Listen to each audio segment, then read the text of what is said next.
Coffee இருக்கு sir. அந்த bachelor இருக்கு வாங்கி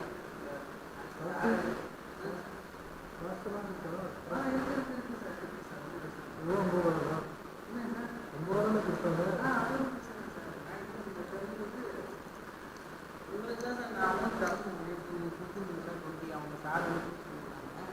நான் உங்களுக்கு கொண்டு தரேன்.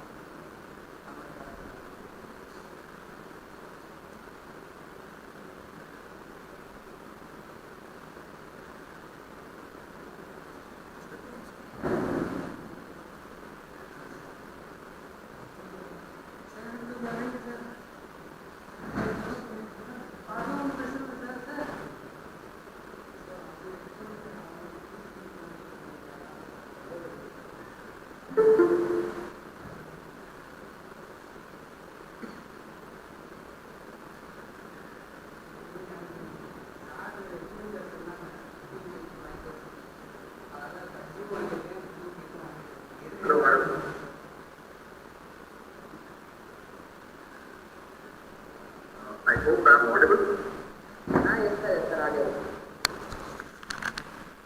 Yes, sir, audible. Good evening, sir.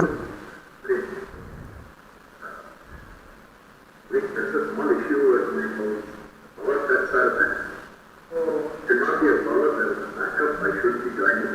But that delay is kindly fixed. No problem, sir. Sir, not only transportation, sir. Okay. Now, I'll send the presentation to you. No, sir, not with the... No, I can present it from my side. Okay. So the presentation. Okay, sir.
questions and the tag also.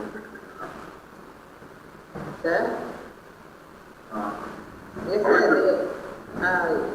After the presentation, they will cut, sir. Ask and comments. oh, that. Sometimes it would be me only, but can I ask them to interact in chat? Yes, sir. Yes, sir. Okay. Let's keep open or unmute. Let us go down. Okay. Sure.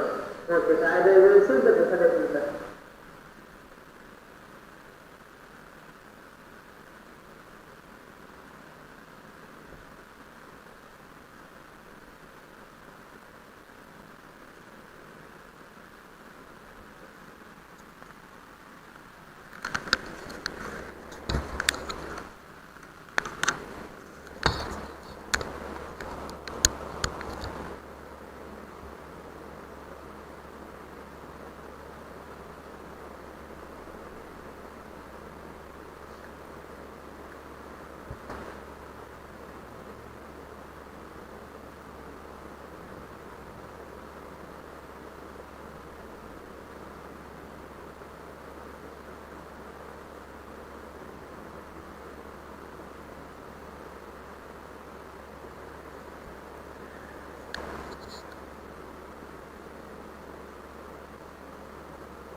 ஆமாம் இங்கே உள்ளவங்க staff அவங்க தான் friend இவர் வந்து நம்ம college தான் இவர் வந்து நான் இன்னொருத்தர இது கொஞ்சம் டிஸ்கஸ் பண்ணியிருந்தோம் அவருக்கு தான் ஒரு ஆப்டேட்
for 5 minutes, sir. No problem.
Like this? Like, Yes. like, Yes, sir. Yes, sir. Yes, sir. Okay. Okay, sir. Okay, sir.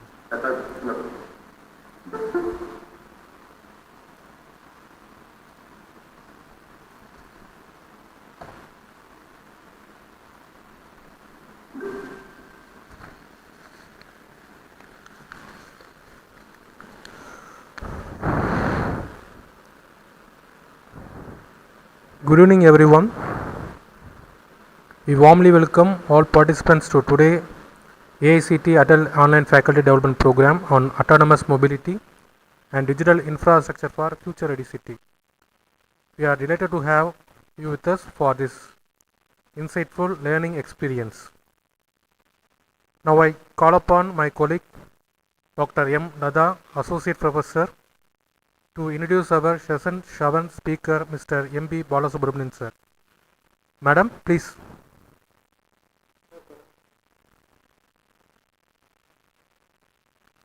Good evening, sir and all.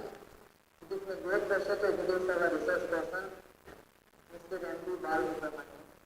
He is an energy auditor from Bureau of Energy Efficiency and a sustainability manager in AICTE.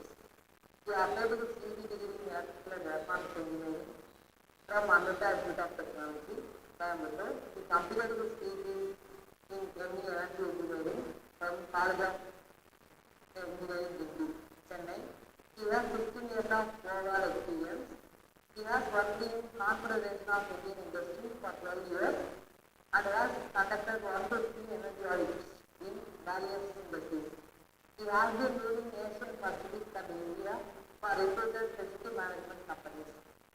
His achievements include client engagement relationship management, climate decarbonization, net zero and low carbon strategies, GHG inventarization and accounting, GRA reporting under ESG compliance, clean technology deployment, renewable energy assessment, sustainability strategy development, resource efficiency and circular economy, portfolio management.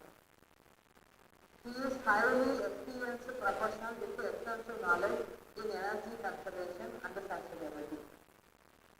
I think he is a suitable person for this online FDP session 6 for the topic sustainable building technologies organized by our department. I welcome Mr. Balasubramanian and request him to take over the session. Welcome, sir. Session is yours. Thank you, madam. Thank you, madam. Sir, Mr. Balasubramanian sir, let's start the session, sir.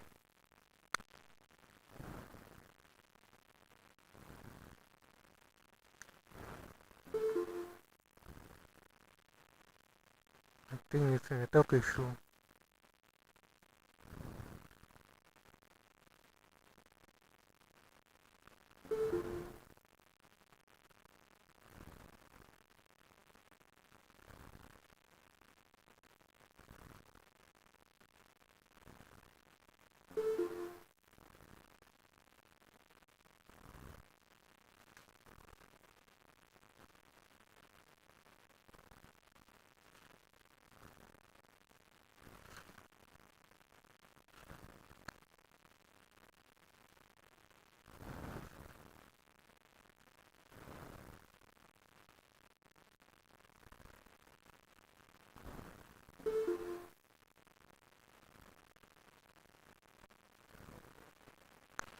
So there is a network error in our resource person. Please hold on. We'll be back in 5 minutes.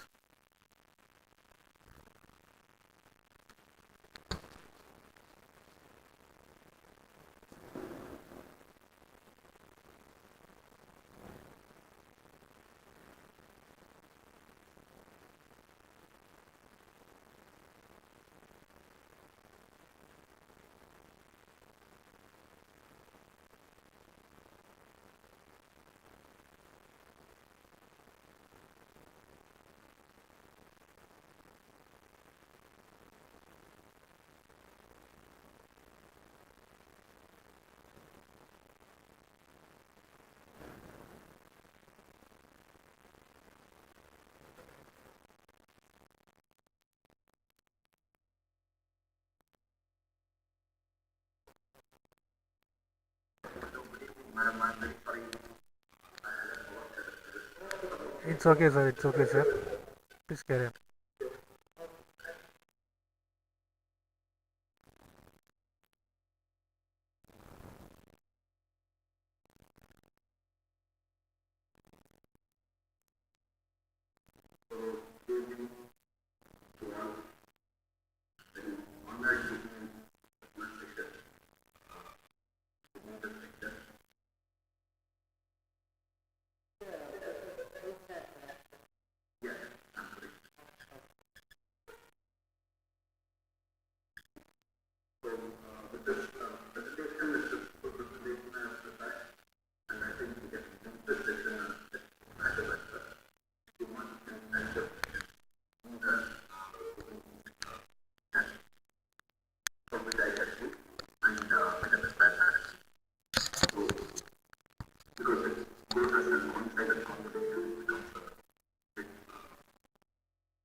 I hope I'm this is okay for you if I don't show my camera actually. Okay, sir. But your slide is not the full screen, sir. Please, Put it in full screen now. All my put it full screen. Okay. I'll do that. Okay. One second.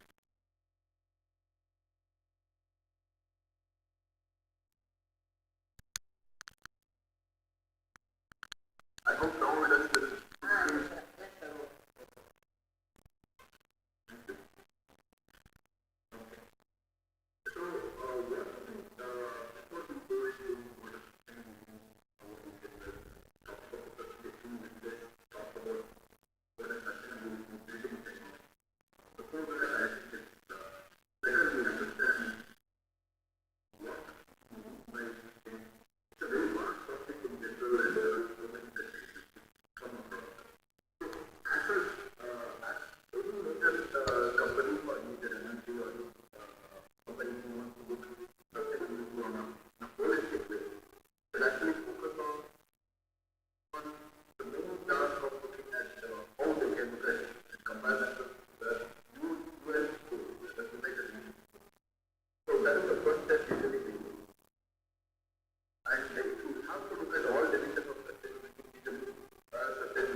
So it is the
how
computer, I cannot be connected to this mobile.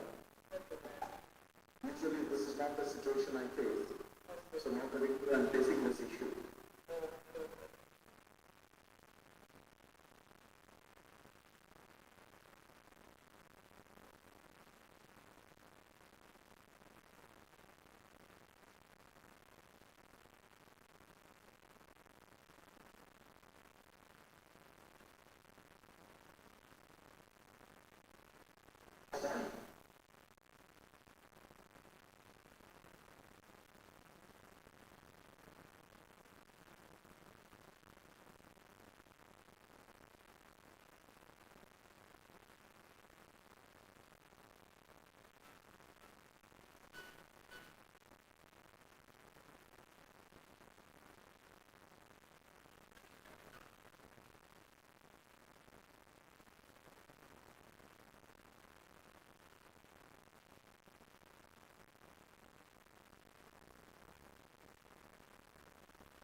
I can wait 3 weeks, there's a little bit here, like 3 weeks. I can request you to wait at 3 weeks.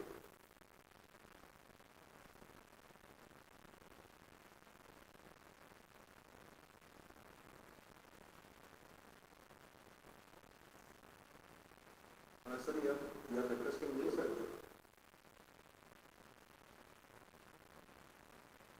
There are multiple.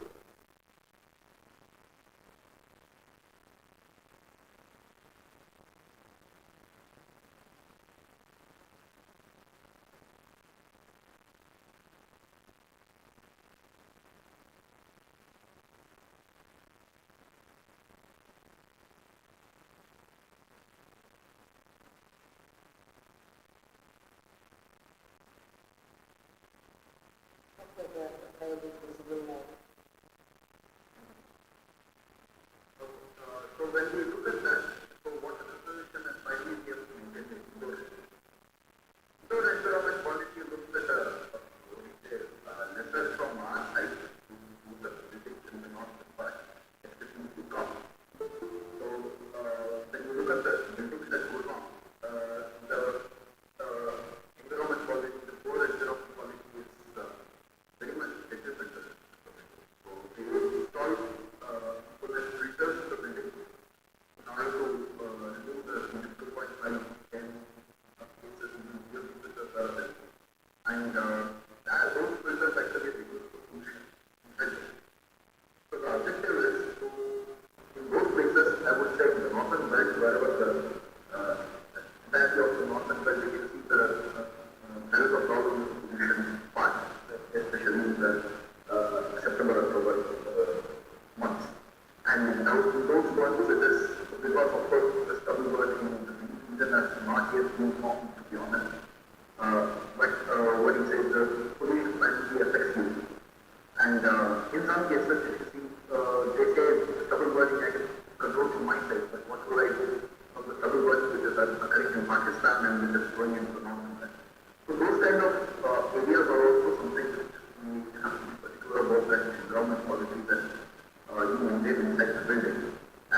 how it can be made better than the outside in some cases, of course, something which gives the green building aspect. So when we look at this, sustainability mainly revolves around the green building aspect because the entirety of rating programs that we see, the IPC or the GBCI, all of them are being related based on the green building, what you said, the sustainability aspect. Okay? And it doesn't see only the energy of the water, but it sees all of those things that are also on the biodiversity and other things that we need to cross. So, indoor environment quality, of course, you maintain. Of course, that's the fifth point probably I would rather say is a little look, better to look at the biodiversity across the building. So, when we look at maintenance and so when we look at these, so energy at the initial stage, what is the, if you see the life cycle from cradle to grave, you have to see all the components which go into a building. So, if you are looking at a building on a whole, you have to look at the concrete, you have to look at the type of cement you use, you have to look at the type of furniture you are ordering inside the building, etc. So, everything goes from the material extraction to manufacturing and then you come to the construction. So, till the construction stage, whatever you bring into the building, the energy consumption, the transportation energy also, inclusive of transportation, when I say energy there, it is inclusive of the transportation. And all those things come into picture. Earlier, these were called embodied, whether the new term, the embodied emissions, now it is called initial embodied emissions. So, till the construction phase, it could be the initial embodied emissions, and then it will be the recurring embodied emissions, that is new site and maintenance operation phase, till the maintenance and renovation. And after that, it will be the, when you look at the deconstruction, this has deconstruction, the deconstruction phase, it would be called the demolition emissions. In that way, in terms of the greenhouse gas emissions that we are talking about. So, this is how you look into the material, then you look into the system, and what he said, the latest methodology, when you put it in this way, the initial embodied emissions can be reduced by using the PSC kind of cement, that is put in a slag cement, which is uses very less energy in terms of manufacturing. Again, the energy plays a major part because it goes from the cement steel industry output goes to the cement industry output, and it is being used there. Overall, the emissions get reduced that way.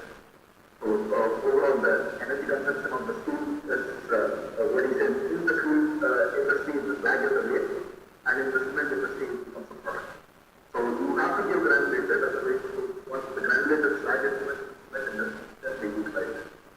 So once this is done, then of course you have the construction phase where you have the construction power, you have the transport energy majorly, and other things. So if you see in the entire life cycle, what at all we can focus upon in different phases of a building, majorly the energy part, and majorly when we look at what is the energy, what is the major loss that happens, it is usually in the usage and operation phase.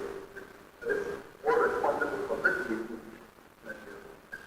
In the initial days, of course, you have an energy loss. It is not up, but it is kind of half of what is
that is responsible for the others. That is not where we will focus on with this discussion, because we are talking about only the technologies can be put inside a building, and I will focus more on the energy. So this being the reason, it's not like I don't want to touch upon what aspect concept. Not in this short time that we have. Okay. In terms of renewable energy, there are a few projects which are quite new. Probably my explanation should give more value in this case than when you said the usual. Of course, the offsite PPA has, there is something called virtual PPA where you get the IREX, that is international REC. But you will, what do you say, the reason why you get the IREX is because you are investing in a capital in a solar plant. And that is a huge difference which has slowly come up, and the Indian government is totally moving on something like that. So VPPA could help you earn money as well. Like if you have a tie-up with the vendor, you are investing in capital, and he gives you some 20% of, what do you say, he makes a 20% profit. Part of that 20% will come. For example, you are consuming at 8%, but sells it at 6. So what do you say, you are consuming at 8 usually. But what happens is he sells it at 6. He sells it at 6. Whereas this operation on all other costs put together will come to somewhere around 3 rupees per unit. So the 3 rupees per unit becomes a huge beneficial for you.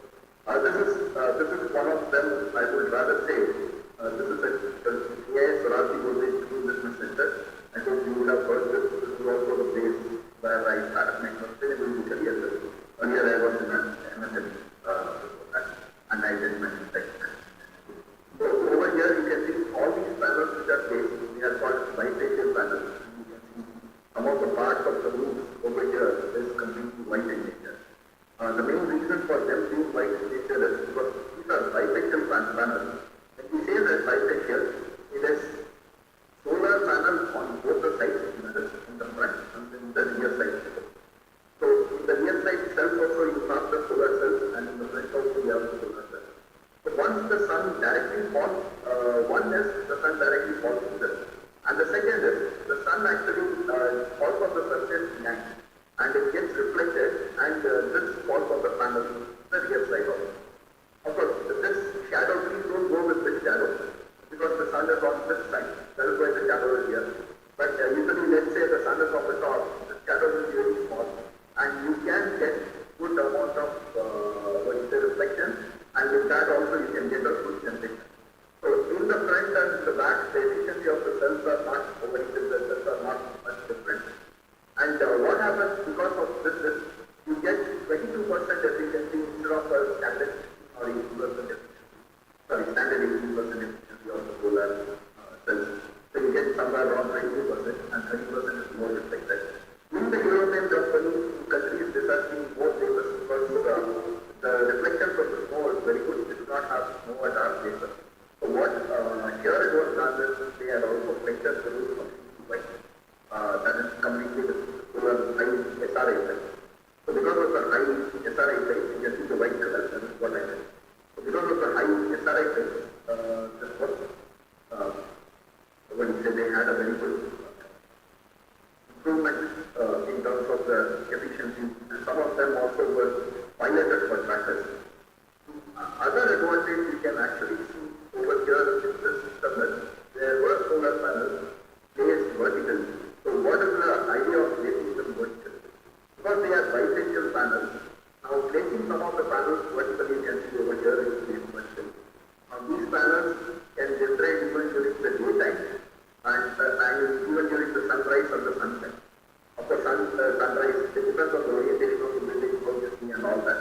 This was usually north-south, so the advantage was into this kind of like this, like that, kind of this point onto this point.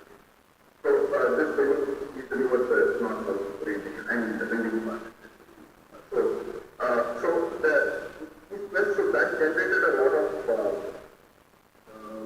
energy during the daytime, so you get more of a flattened curve. The other advantages I would say is we have seen in this system, many of of the people are skeptical about how we maintain a zero export to the grid, but here we were able to maintain zero export to the grid without any issue. So that is the extent to which this was installed. So next is, if you see, one of the new technologies that we have in the system is the wind solar hybrid. I just play this video. So sorry for the solar part, this is completely on the wind I am talking about. But there are some examples where you have the solar panels on top of the wind. That is over here you have the solar panels and then you have wind. And there is another set of panels which is kept as a separate stack, so it's a stepwise output, and then you have that way. So normally in the roof area, when it is solar panels that you have near this vertical wall, you can actually look at this kind of systems also. These kind of systems, the advantage is it would run even during the night, and that would help you generate some renewable solar. Of course, the wind solar hybrid, the vertical turbine is available also in the form of what I have shown on the right. So this is something which is common in the field. But this is, I just play the video for a few seconds to visualize how it actually looks like. I hope the video is clear. Yes, sir. Yes, sir. Thank you. So this is how it rotates and it produces the energy. So this is so when you have the solar wind hybrid system, you can also convert your existing, but you will have to replace the solar the inverter part completely because it has to get adjusted to both the solar and the wind part. So of course the inverter part may be looking at one of the activities would be on MPPT tracking the maximum power point that you have. Okay. So I hope this is clear so far. Then something different, but when you see there are a few buildings which have come up with my definition is not about buildings, it's also applicable for our leaders, what has sugar industry is also applicable, and there are many people who have come and there is one particular company which has airport biogas. Sorry, I'm not marketing the company, but my objective was to just share the knowledge where it has been done. So this particular company, when you see the biomethylation, it is just this bag that you have. So this bag, what is input to this bag, and this produces the biomethylation, and it gives you the gas as output, the biogas. So this kind of system is also available. This is something which is also available in this form of gas, I think bag aspect. So recently few malls have started implementing this because they have used tents and other things. So with that, when you say they have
bearing, and so there is a low transmission loss. So the bearing itself is purely match.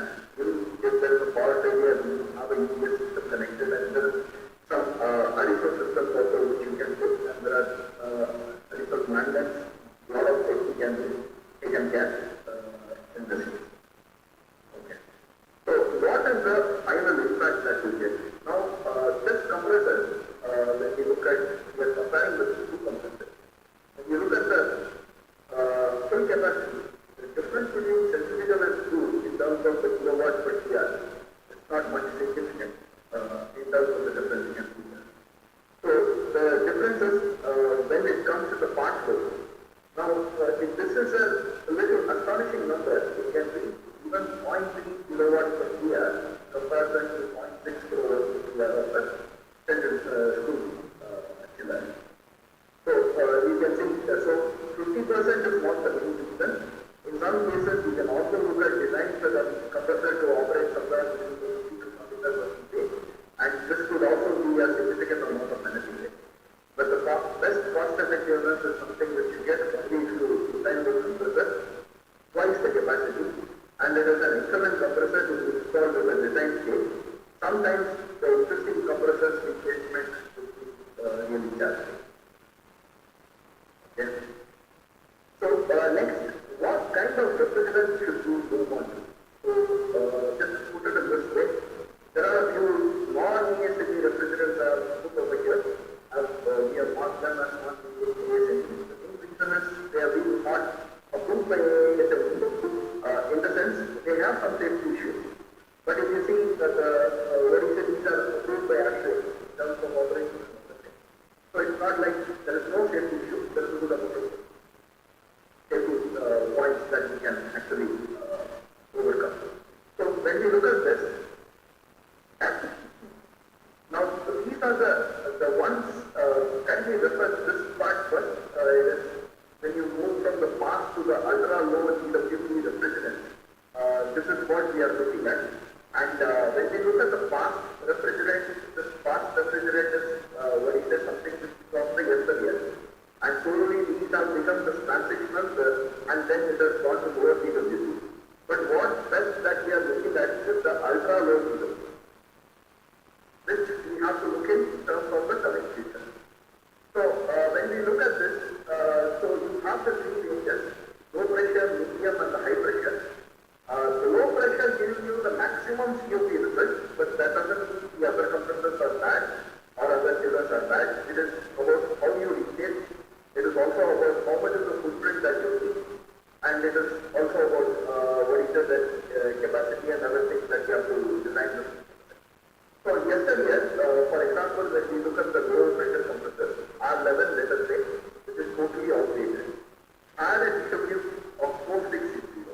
Now, we have to understand that we have moved out of R22 or the ODS potential.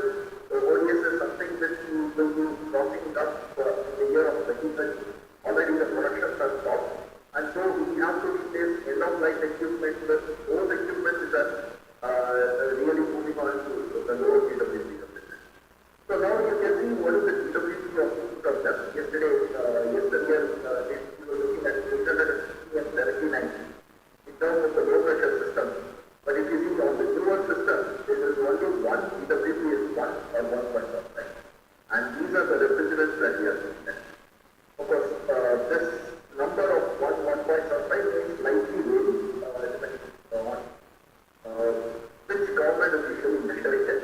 But let's say it doesn't go drastically high, let's say it can go from 1.5, that is one thing. So even in the case of medium refrigerant, we are looking at 8.5, what is that? Initially R12, which was actually having a very high UPF also, but this was 10,200, now it has been reduced to significantly lower number.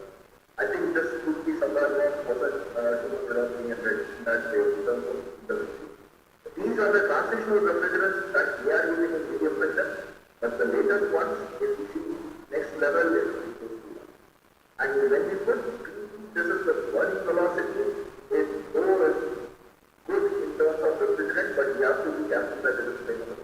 So it is flammable, but that doesn't mean that it is careful.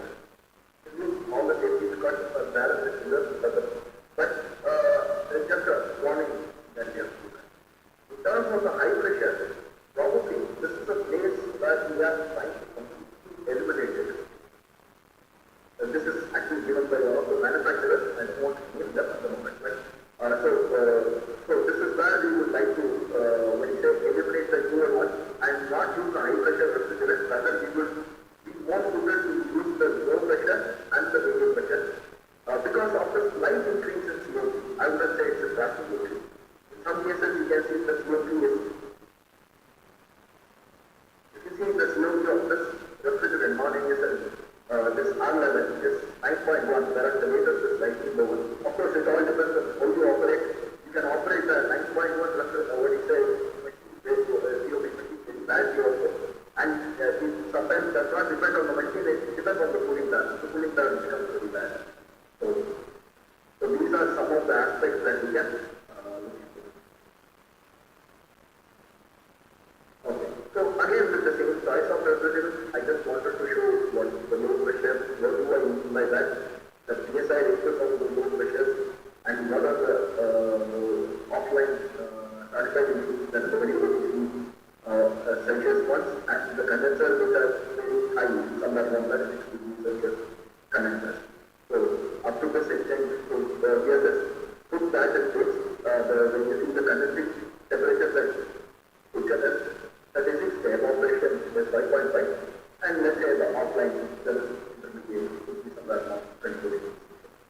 So this is when it goes offline. So this is what we have considered. And so of course the COP numbers will reduce as it is, but you can see the variation with the pressure that we are. The next idea would be to look at what you say the replacement. One option that we can look at is replacing with a belt-driven system with an easy belt that is electron to commutator mode. Yes, I think somebody has raised that. Should we encourage questions now, ma'am, or should we look at the last ma'am of the next center?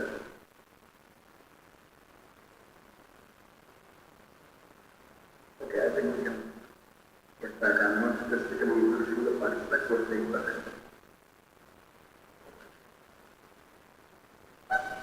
Okay. Alright. So when we see the current system is belt-driven system, and when we see what is the energy consumption of this belt-driven system that is quite high, there are many losses in the system. One, you have the VFD losses, you have the motor including the bearing, and then you have the belt, and then finally you go to the impeller of the fan, and then finally the impeller of the fan. So because of all these implications, efficiency is lost. Whereas in this kind of DC fans, when you see electronically commutated motor, we have an integrated CFD and then probably the motor including the bearing. But when you say integrated ESC, or the ESC that we are talking about, it is integrated into the system. We do not use a separate panel as in the case of the belt-driven fans. So of course there is no belt drive, that loss is taken out, and the impeller is actually more efficient. In comparison, both are successful fans, but this is a high-speed fan. This can go to 3,000 amperes, so it is slightly more efficient in comparison. So again, the main efficiency difference is because of the type of motor that you use in the system. It's not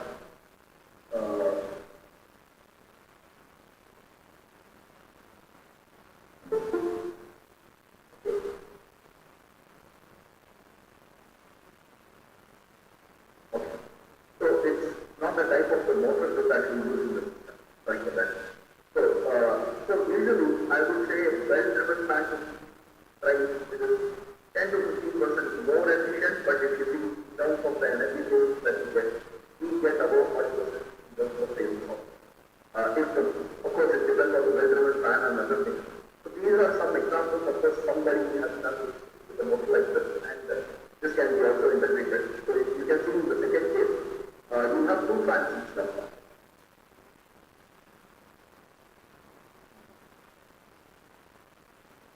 So you have two fans instead of one. So this color is okay for all. So you have one fan here and you can see the second fan here. So this is a single fan system replaced with a single fan system. The advantage of this kind of a system where it is two fans is even if one fails, the other actually continues to run. Usually people talk about the reliability and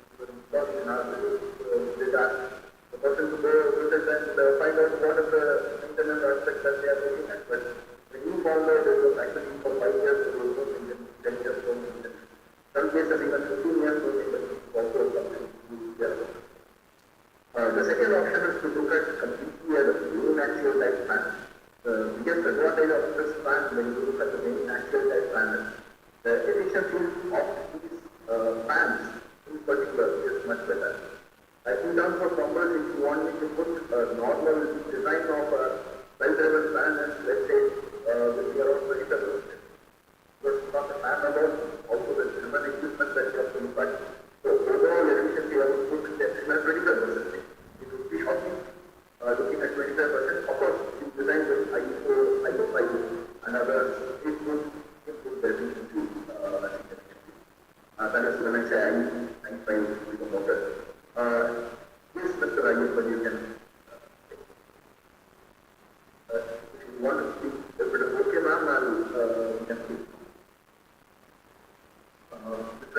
Ayup, you have raised your hand. You have to be unmuted. I think the unmute should not be able to be right.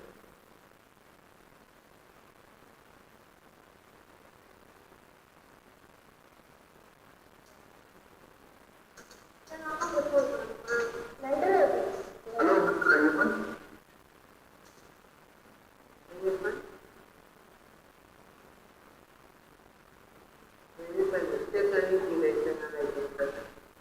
Online. I understand.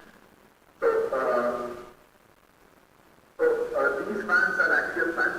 So when we put 25% would be the belt-driven fan. Next step, I would say the DC motor fan would be the 50%. But these fans can go up to 85% overall efficiency. So that is a huge difference that you can get. Overall efficiency when I use it will be the motor plus the driven equipment, the fan. Normally, the motor is very efficient. The electrical part is very efficient. Being an electrical engineer, I usually say this system is more efficient.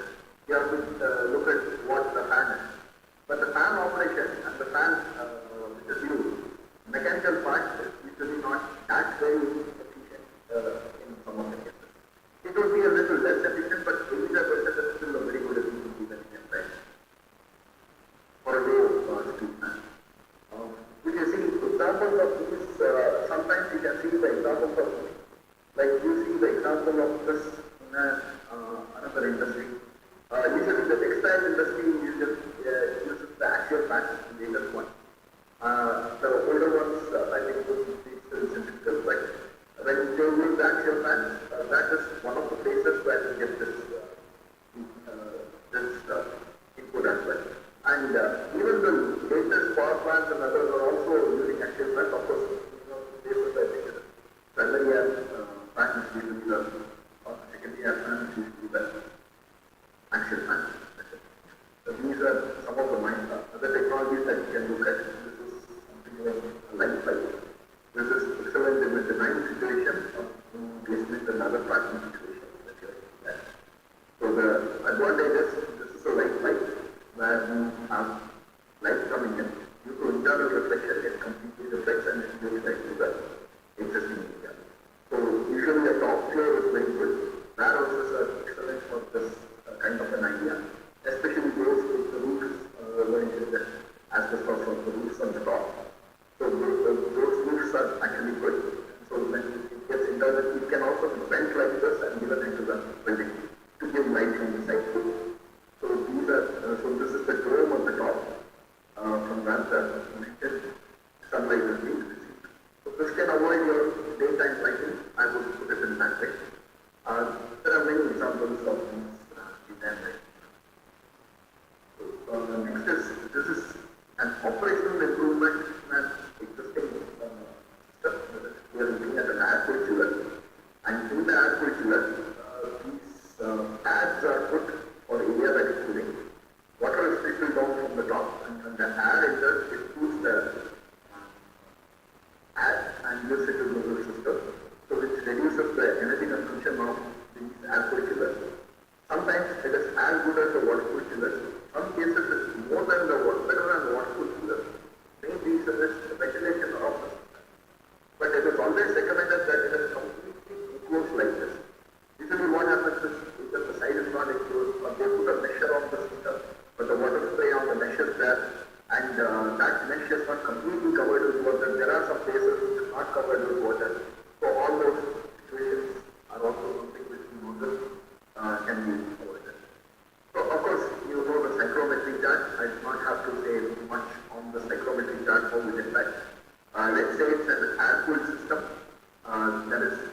when we are looking at the amount of cooling that you can give, 5 degrees Celsius increase will actually not increase your enthalpy, but it will actually go in a straight manner like this. It's not in that way.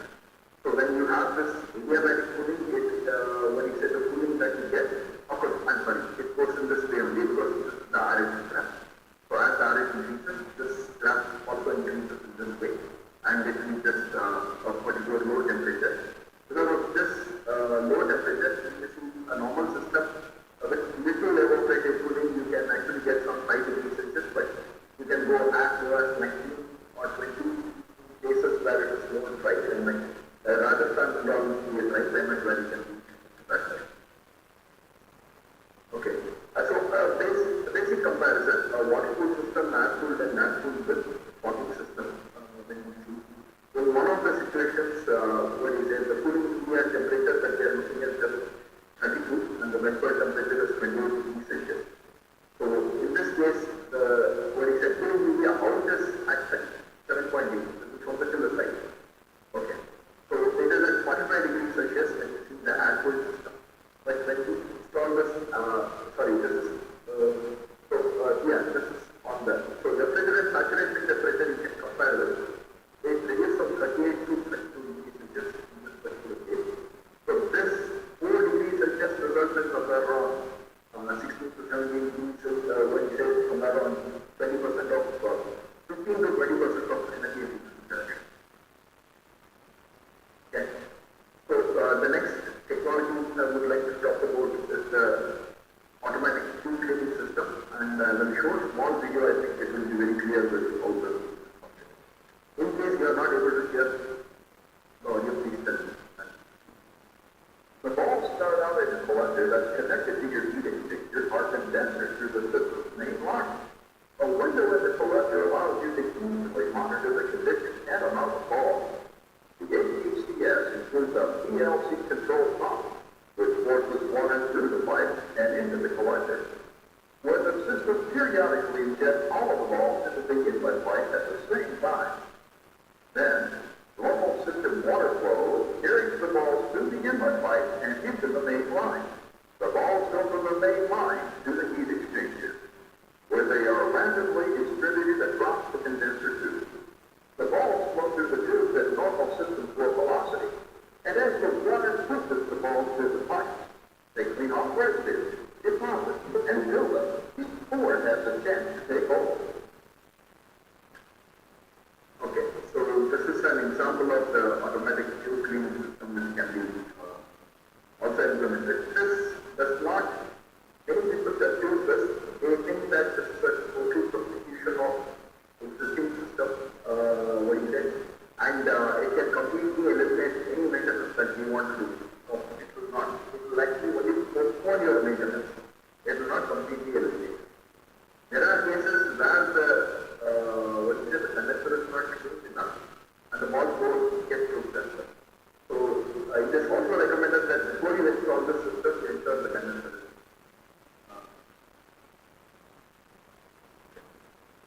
I hope I can tell you this is not your problem. I'll quickly cover the two aspects. Okay, then there is actually a radiant cooling system. When you say radiant cooling system, it is new. The next one is on the when you say I want to talk about the geothermal. But what happens is in this case, and I'm not showing it because I'm not got a clearance for the actual radiant cooling system, but you can check the process online and see how the radiant cooling system in process Hyderabad has implemented. So the radiant cooling system there, what it does is it has pipe through the concrete, and it is inside the concrete, pipes are inside the concrete. And instead of, when you see a conventional system, what happens in a conventional system is the air is first cooled, then it comes down, and then the hot air goes up. So that kind of a system comes up. Whereas in this case, you have something like it directly cools the person to the radiation. So the radiation heat transfer will be the best heat transfer that you can get. This does not eliminate the when you say cooling figures, rather the system reduces the load. Now this conventional system, the best design you can get, let's say 0.65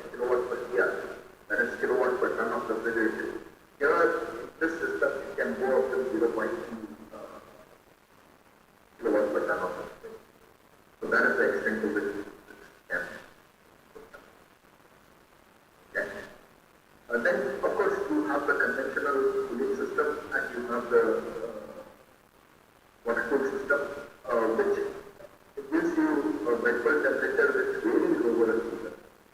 But whereas the impact is on the kilowatt per TR of the machine, kilowatt per TR, sorry, not here, but it's the kilowatt per TR, and this would be the temperature. So when we look at the kilowatt per TR, the ton of refrigeration derivative, this would be the case, and this is the system, the conventional one. Whereas we have the system for geothermal.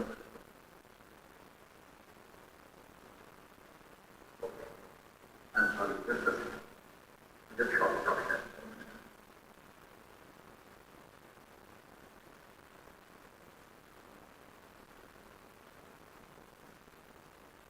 Are you able to see the screen? Oh, sir, no, sir, no, sir. You are not able to see the screen.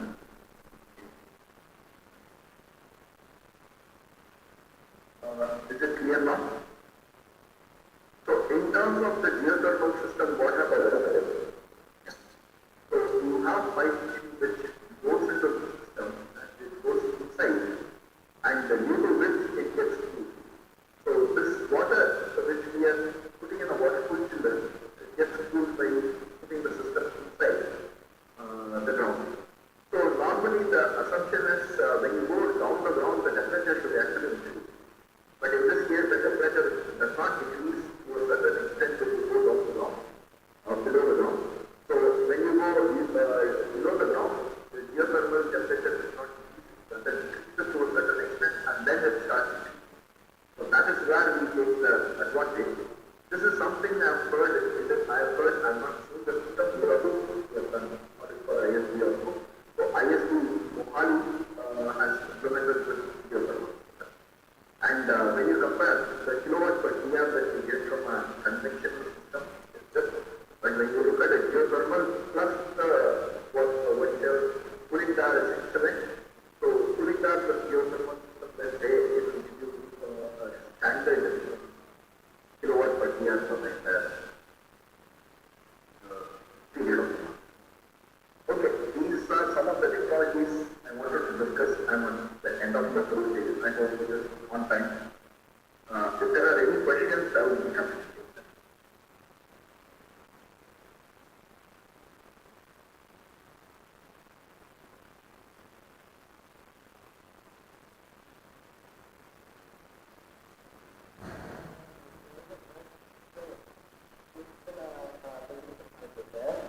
My question is, if you can use stable cooling, can replace the air conditioner in our system, if possible. My password is to situation. So you are using that. And in the case of radiant cooling, we won't be able to replace the air conditioner. So the air conditioner will still be running. But the radiant cooling system will actually look at what you say, reducing the load on the air conditioner. So air conditioner cannot be eliminated. Even in Infosys or anywhere else, they have installed it. Somewhere we can reduce the energy consumption and it's better. Yes, it will significantly reduce because most of the cooling load is into the building, let's say it is an enclosed building with cooling environment. So there we have a good opportunity. Nowadays, the radiant cooling is also coming up with baffled plates. They have provision to open, go inside, and if there is a leakage of water in the pipeline, you can explain. The first time they implemented, I think that was not that, but now this system is. Yes. But here we are not using that. In Tamil Nadu, In Tamil Nadu, no madam, I am not Tamil Nadu. Rather in India also, it is like Infosys at Hyderabad, and then they put Infosys buildings are there. You have what is a Mahindra multiple units after the use of the standard. Kind of done that. Was it relevant, madam? You were expecting a couple of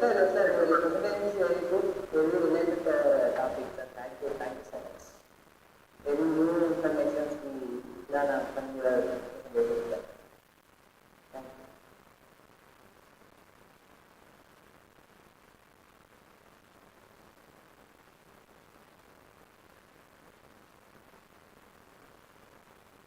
So mainly I saw that it was run by the electrical department.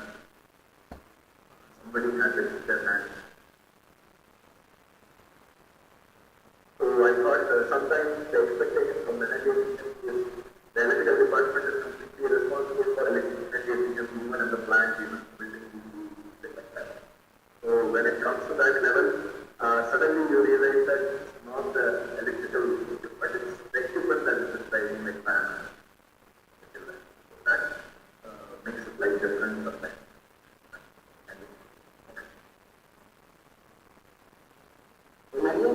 Are you for the cooling where is it possible in our country, sir? Otherwise, you will find it. No, no, it is very much possible, man. Even at Mumbai, people say it's very good at Mumbai, it's very good at Chennai. What is the saving that you can get? You just install for a few days, and so when they have installed, then they have even started from that side itself to put some kind of maintenance to. They have seen the difference. Our country it is definitely possible. He has told the system you can do, but the quality of water you will have to take care of it very well. But here we are not more aware about that. In our country, we are not more aware about Awareness is a little technology. but even in there are many villages that are aware.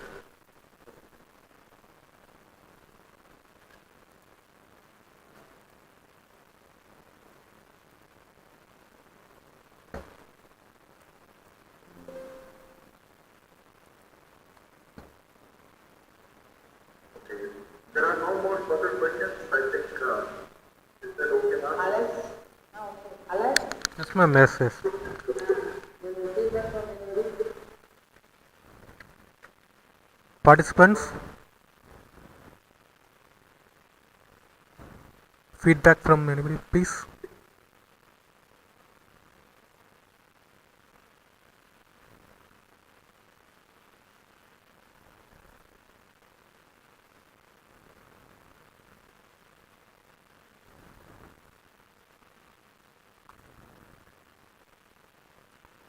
Please ask the question chat box also.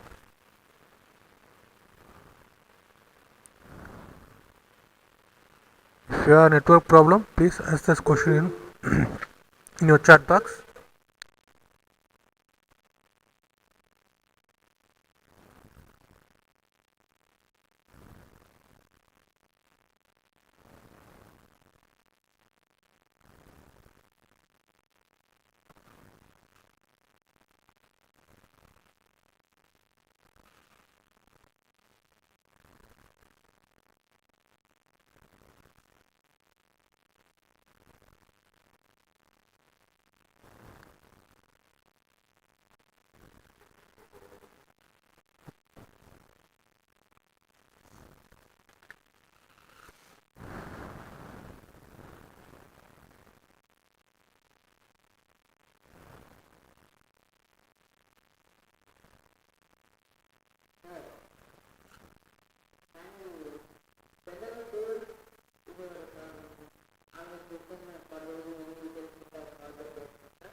Specifically on project management because it will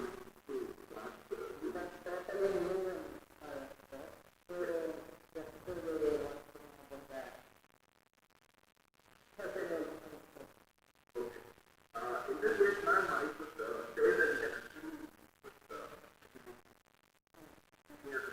students that plan to do. They will ideas.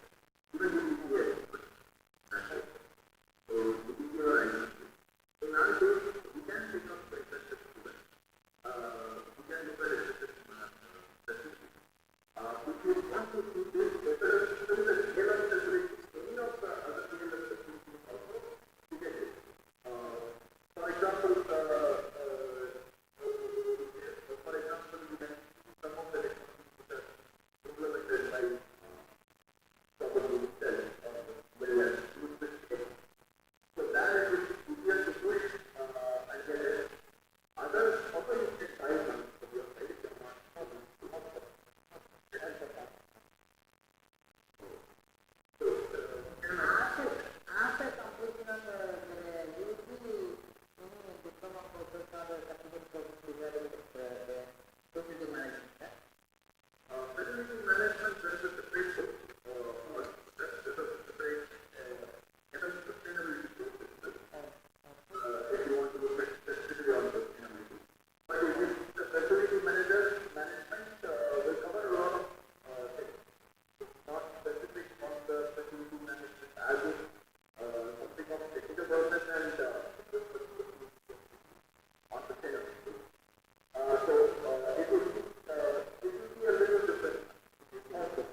you have a lot of with your management with your career path also. For instance. So you can put your career in can look at your career path. You can look at for a particular subject, in the client or company that you are looking at. That's the key you are talking about. And initially you can do the manager and other forces. And leadership also the human factor is that side. So there are many other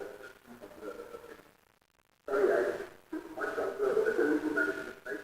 Facility management side, I just took to the certain extent which I took the result again of the biology and other. Okay. Thank you, sir. Thank you so much for your nice presentation and time spent with us. Thank you, sir. Thank you. I will now. So, shall I conclude the session, ma'am? Ma'am?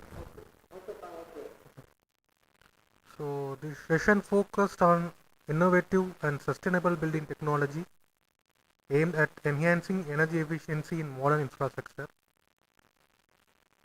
Mr. M.D. Balasubramanian sir provided the practical examples and best practice for integrating sustainability into the building design and construction. We sincerely appreciate Mr. Balasubramanian sir for delivering an informative and highly engaging session that benefits participants in the research and professional project. Thank you, sir. Thank you.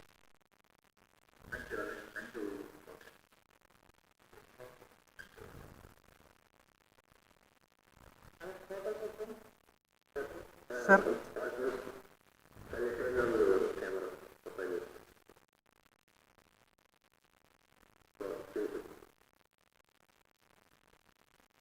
dear participants, please turn on your camera for recording purpose. Please.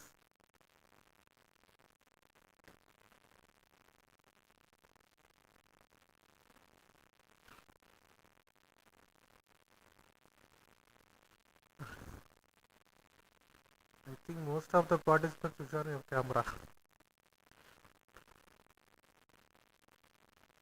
Sir, please, I request, please turn on your camera for making a screenshot for our documentary purpose, please. Sir, welcome, sir. Arun Balaji, sir. Okay. Nice.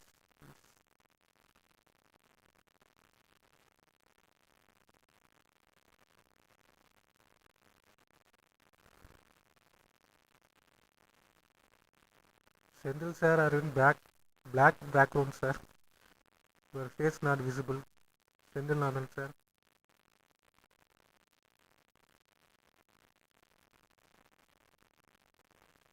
Yeah.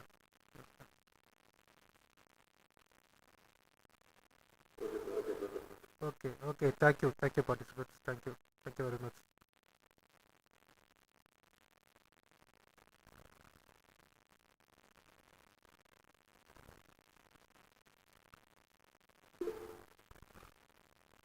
Ma'am, shall I move on next section?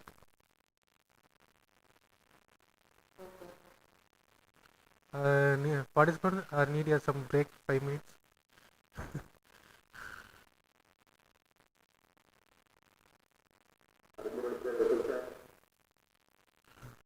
Sir, mic is mute, sir.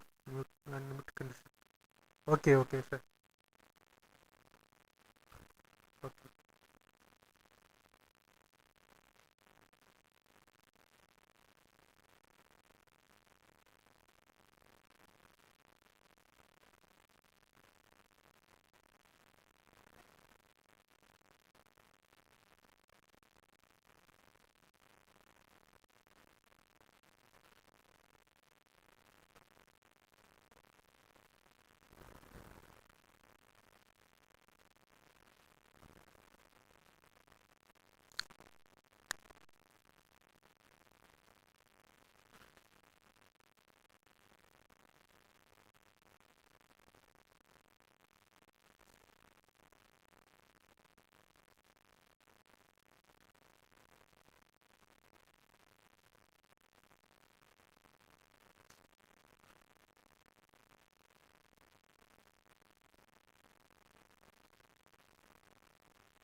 And can I start in 7:30 sharply, ma'am?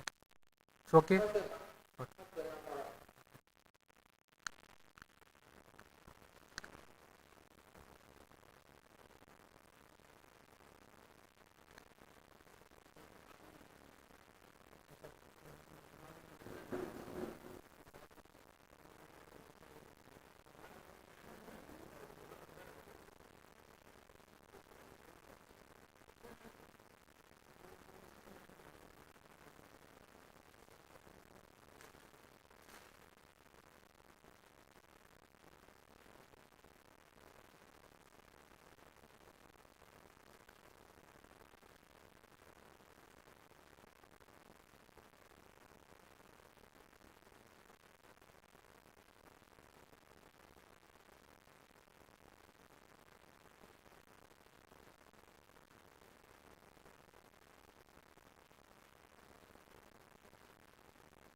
So we will move to session 6 for today FTB. I again call upon Dr. M. Lada Madam, Associate Professor, to introduce our speaker, Mr. M. S. Arun Balaji, sir. Ma'am?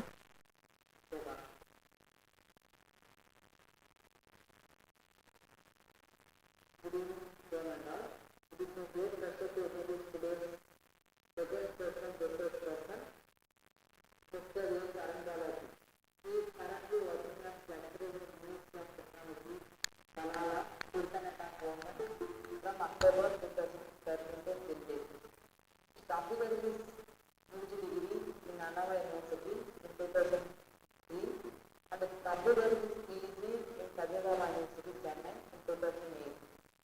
He started his journey from PhD Bali Intermediate diploma, then worked as lecturer and assistant professor in our AICTE University from 2004 to 2013. His total experience is 21 years. He is experienced in coding software with FDP systems, published paper on process controller design and lab experiments, presented paper in 3D Conference 23 at the UPS Salarati Hydrogen. His research interest is in water quality. Also, he received funding from PRC for biomedical equipment development. His contributions are presented a safety seminar on Salala College of Technology, delivered lecture on community outreach 21-22 in Salala College of Technology, staff development lecture in this college, secured best performance award in 2013-15 in Salala College of Technology, acted as magazine committee member. He organized conferences and exhibitions, coordinated finance and cultural events in 2013. He is member in annual IPT member, life member in ISDP, member of Instrumentation Systems Automation. Mr. Arambalaji has vast experience in teaching under smart centers. He is the suitable person for today's ATAL online activity session 8, Citizen-Centric Smart City Solutions, organized by our department.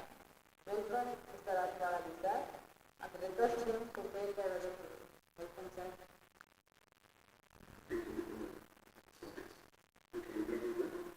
Yes, sir. Yes, sir. The presentation is okay. Yes, sir. Yeah. Okay sir, but slides and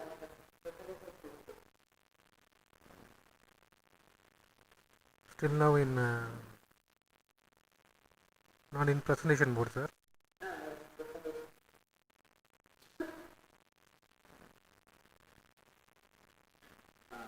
Very pleasant greetings to the gathered here. It's a very honorable gathering because I'm very much connected with the AIC College of Engineering, and I feel very grateful to the AIC College. And whenever institution, wherever we are working now, we feel always talking about the AIC and the activities. So that's how I have connected with AIC still. So thank you so much for all the attending members and the organizers and AICTP for giving me a chance to share what small or limited knowledge what I have with you all, so that there is a knowledge sharing. So whatever I learned, basically I am an instrumentation engineer, but I will try to justify what I learned. Okay? It's starting with anything is not because. So we'll a very special thanks to basically training and learning, which given a topic, FDP on autonomous mobility and digital infrastructure for the future in the cities. So the slide is moving, sir, or the slide is on first slide. On the second page?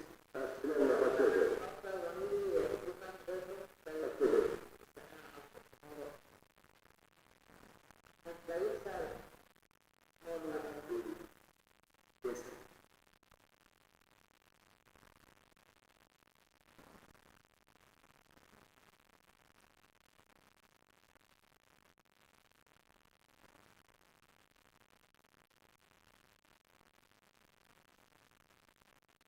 Yes. So basically, why the citizen-centric smart city? Is that slide is there? Yes, sir.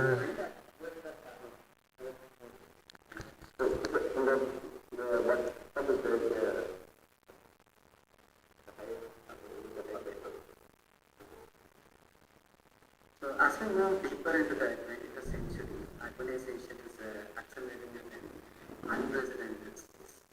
With this growth comes a set of complex challenges on this. So the challenges ranging from infrastructure, resource management, heavy traffics, and conditions to environmental sustainability and digital inclusion. Basically, a truly smart city means it's not just about the sensors or the data or an automation, but it's about the people. Because the technology, it should not be for technology based, it should be the people centered based. So technology has the power to create communities that are more responsive to citizen needs. The technology should be meet the requirements and the demands of the consumers actually. Because the people are the one who is in need of, very much in need of the living style to be changed. Saturday, and the people needs the digital transformation a lot. In India, of course, we have so much of transformations taking place day by day. But still, we need some citizen-centric applications to be looked into. So, this FDP is the right platform for us. Actually, grow, get the knowledge about the citizen-centric. And this citizen-centric approach, decisions themselves represent the user in front of mind. Therefore, when developing a smart city, the best approach is to first define what are the citizen segments, what they need, what they want in their design. Before, from Chidambaram, my developer, if you try to travel to Trichy, it will take nearly 5.5 hours to 6 hours on a local transport. But if nowadays if you consider, even the local transport is having a point-to-point service, at the same time it is having highways which is being constructed, which is reaching only 2 hours. So the people needs are the one which is changing the infrastructure of the country.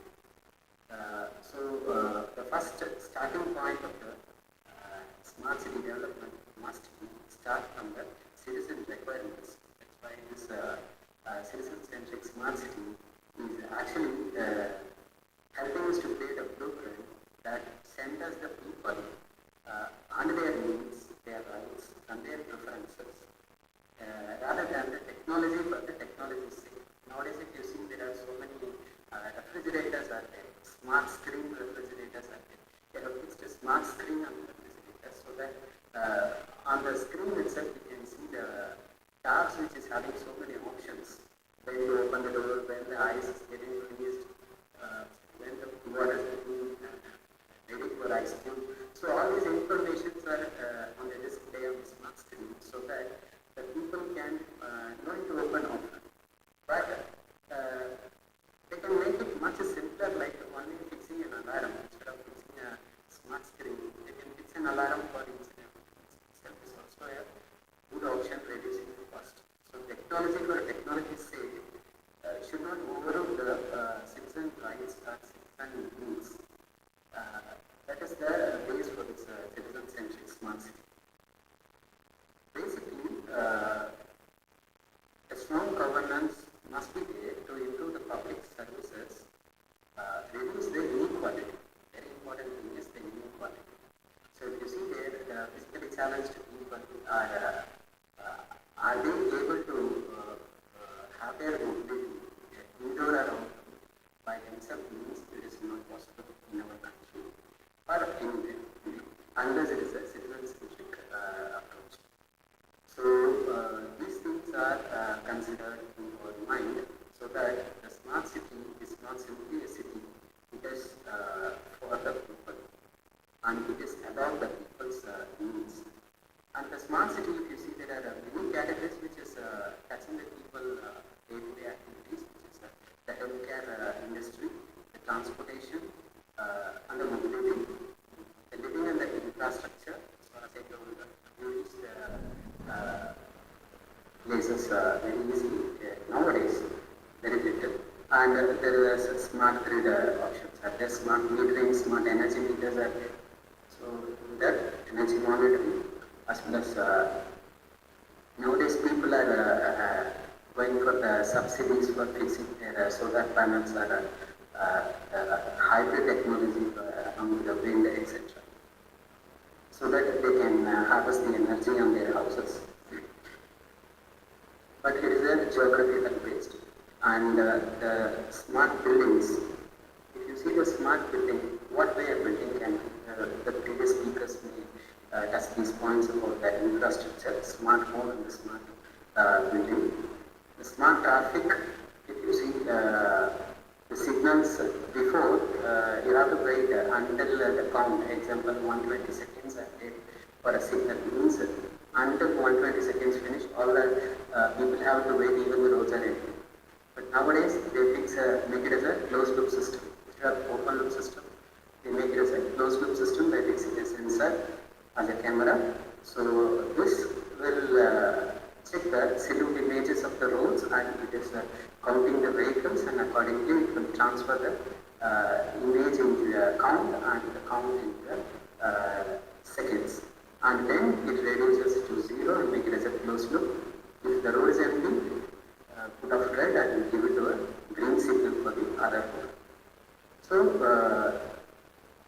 in one way, the open loop control system it is also working fine. But when it is a citizen-centric, means the people no need to have to wait for a long time. Means they have to go for a closed-loop system, which is having a sensor-based as the front end, so that they will get the information about the places, and then they will change the system inside. So the smart traffic systems are now implemented in many of the places. Also, not only the traffic signals, at the same time the traffic related activities are all being monitored nowadays. If you see, if you notice the highways, Chidambaram, they are having a speed sensor arch. If you cross your car with 100 or 120, it is immediately showing the speed at which you are traveling. So they are slowly migrating the regular activity into their smart city. And later, what they will do, they will fix here, when it is a citizen-centric, what they will do, they will fix a sensor with regulation that you have to travel only at 100 or 120 on the highways. If you cross, you will get a fine.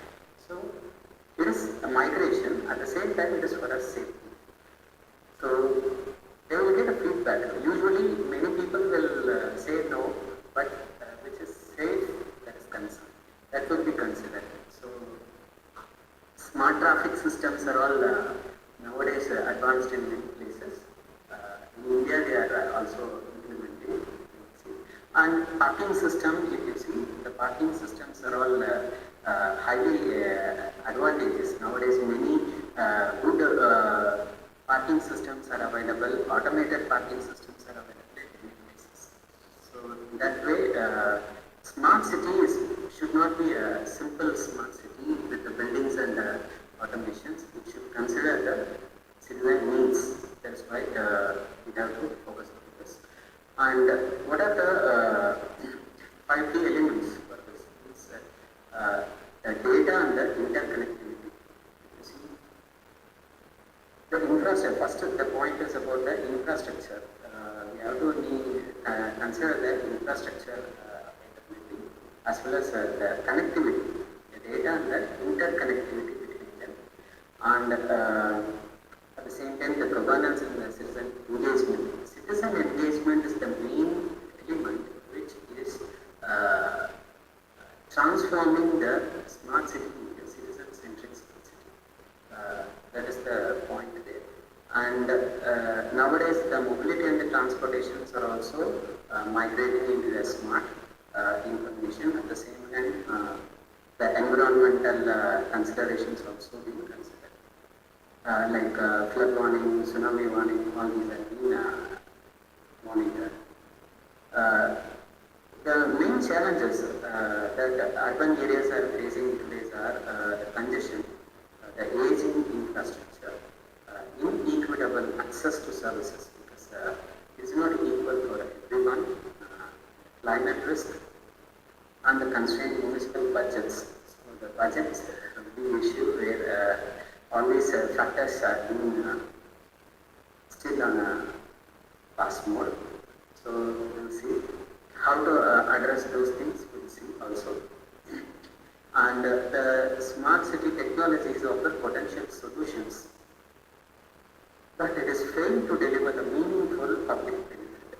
So the benefit which the people are taking out from them is very important.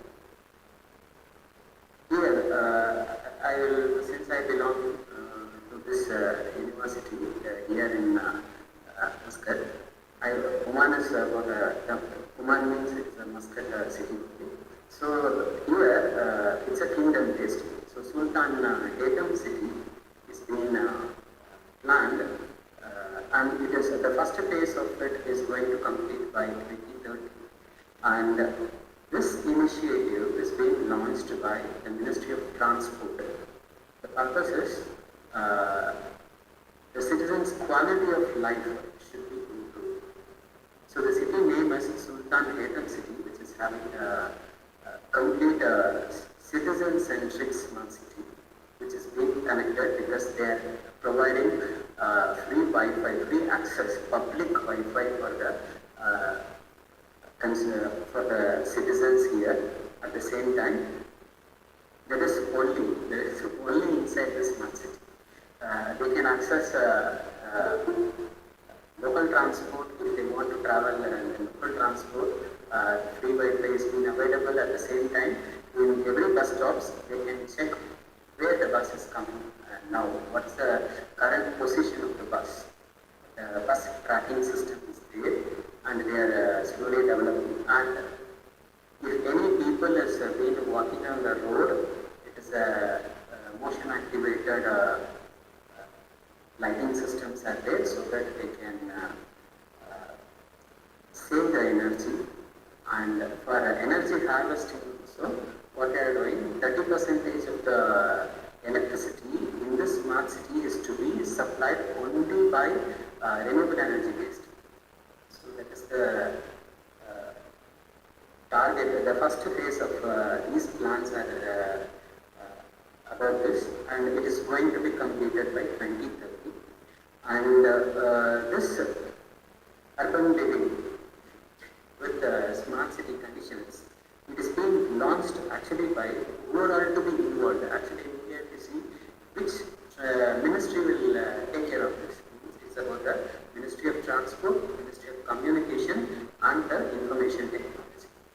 So they have to come together, and the first stages they have to get the feedback from people about their local understanding, and then they have to coordinate with the government, private sector and the society where the funding agencies are all available, and the supporting research and innovation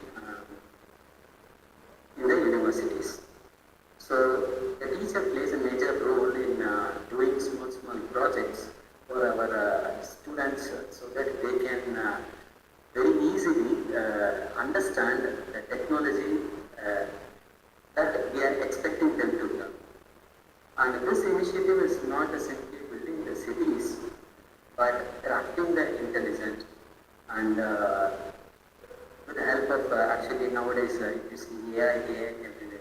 So AI and IoT, the renewable energies, these are the things which they need to develop this smart city.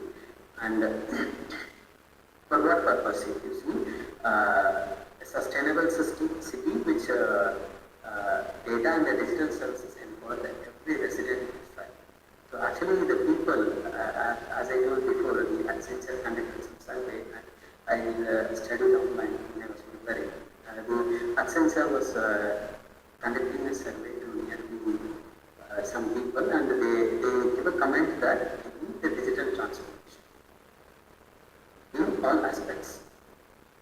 So that should be the vision, and the goal for this citizen-centric should be the purpose. Once we what we will achieve after we get this means, it will improve the quality of life, equitable access to services. Because nowadays, if you see many differences, we can see many places, particularly the challenged peoples and all having some difficulty still in some places, and transparency in the information, transparency and equitable, and environmental sustainability, and economic opportunity, and the citizen privacy and safety. So the very important thing is citizen safety. Nowadays, the mobility of the children and the women are to be concerned. So what they are doing, they are trying to, if it is a smart city, the citizen-centric based smart city means the citizen safety is to be sure.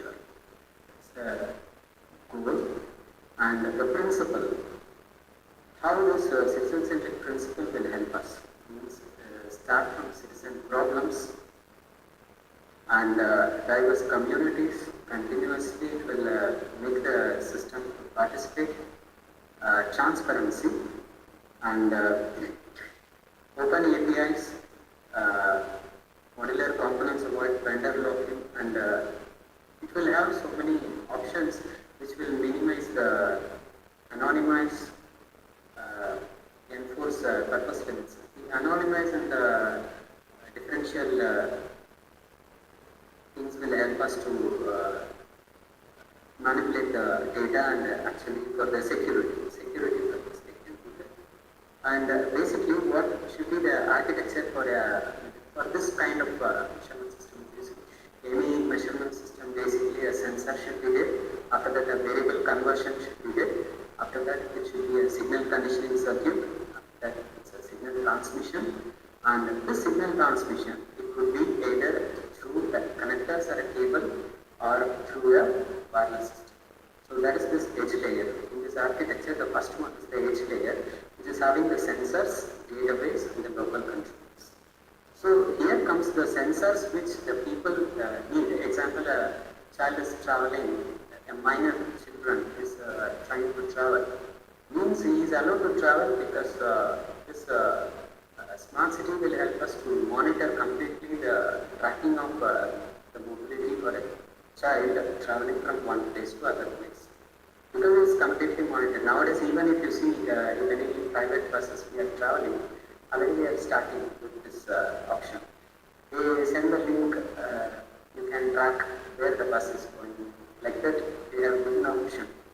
So, when these kind of sensors are being fixed to the system, automatically monitoring will be very easy.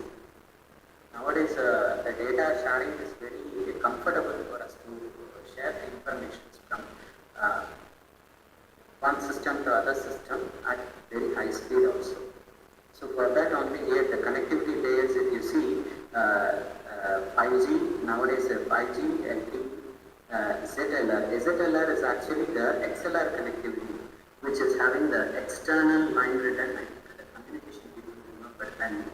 So it is the electrical connectivity and the cables. That is the ZLR.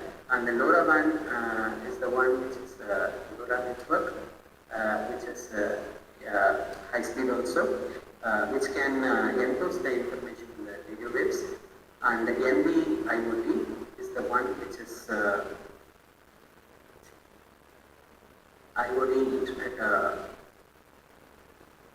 of Things, and the public Wi-Fi. Nowadays the buses are connected with the public Wi-Fi.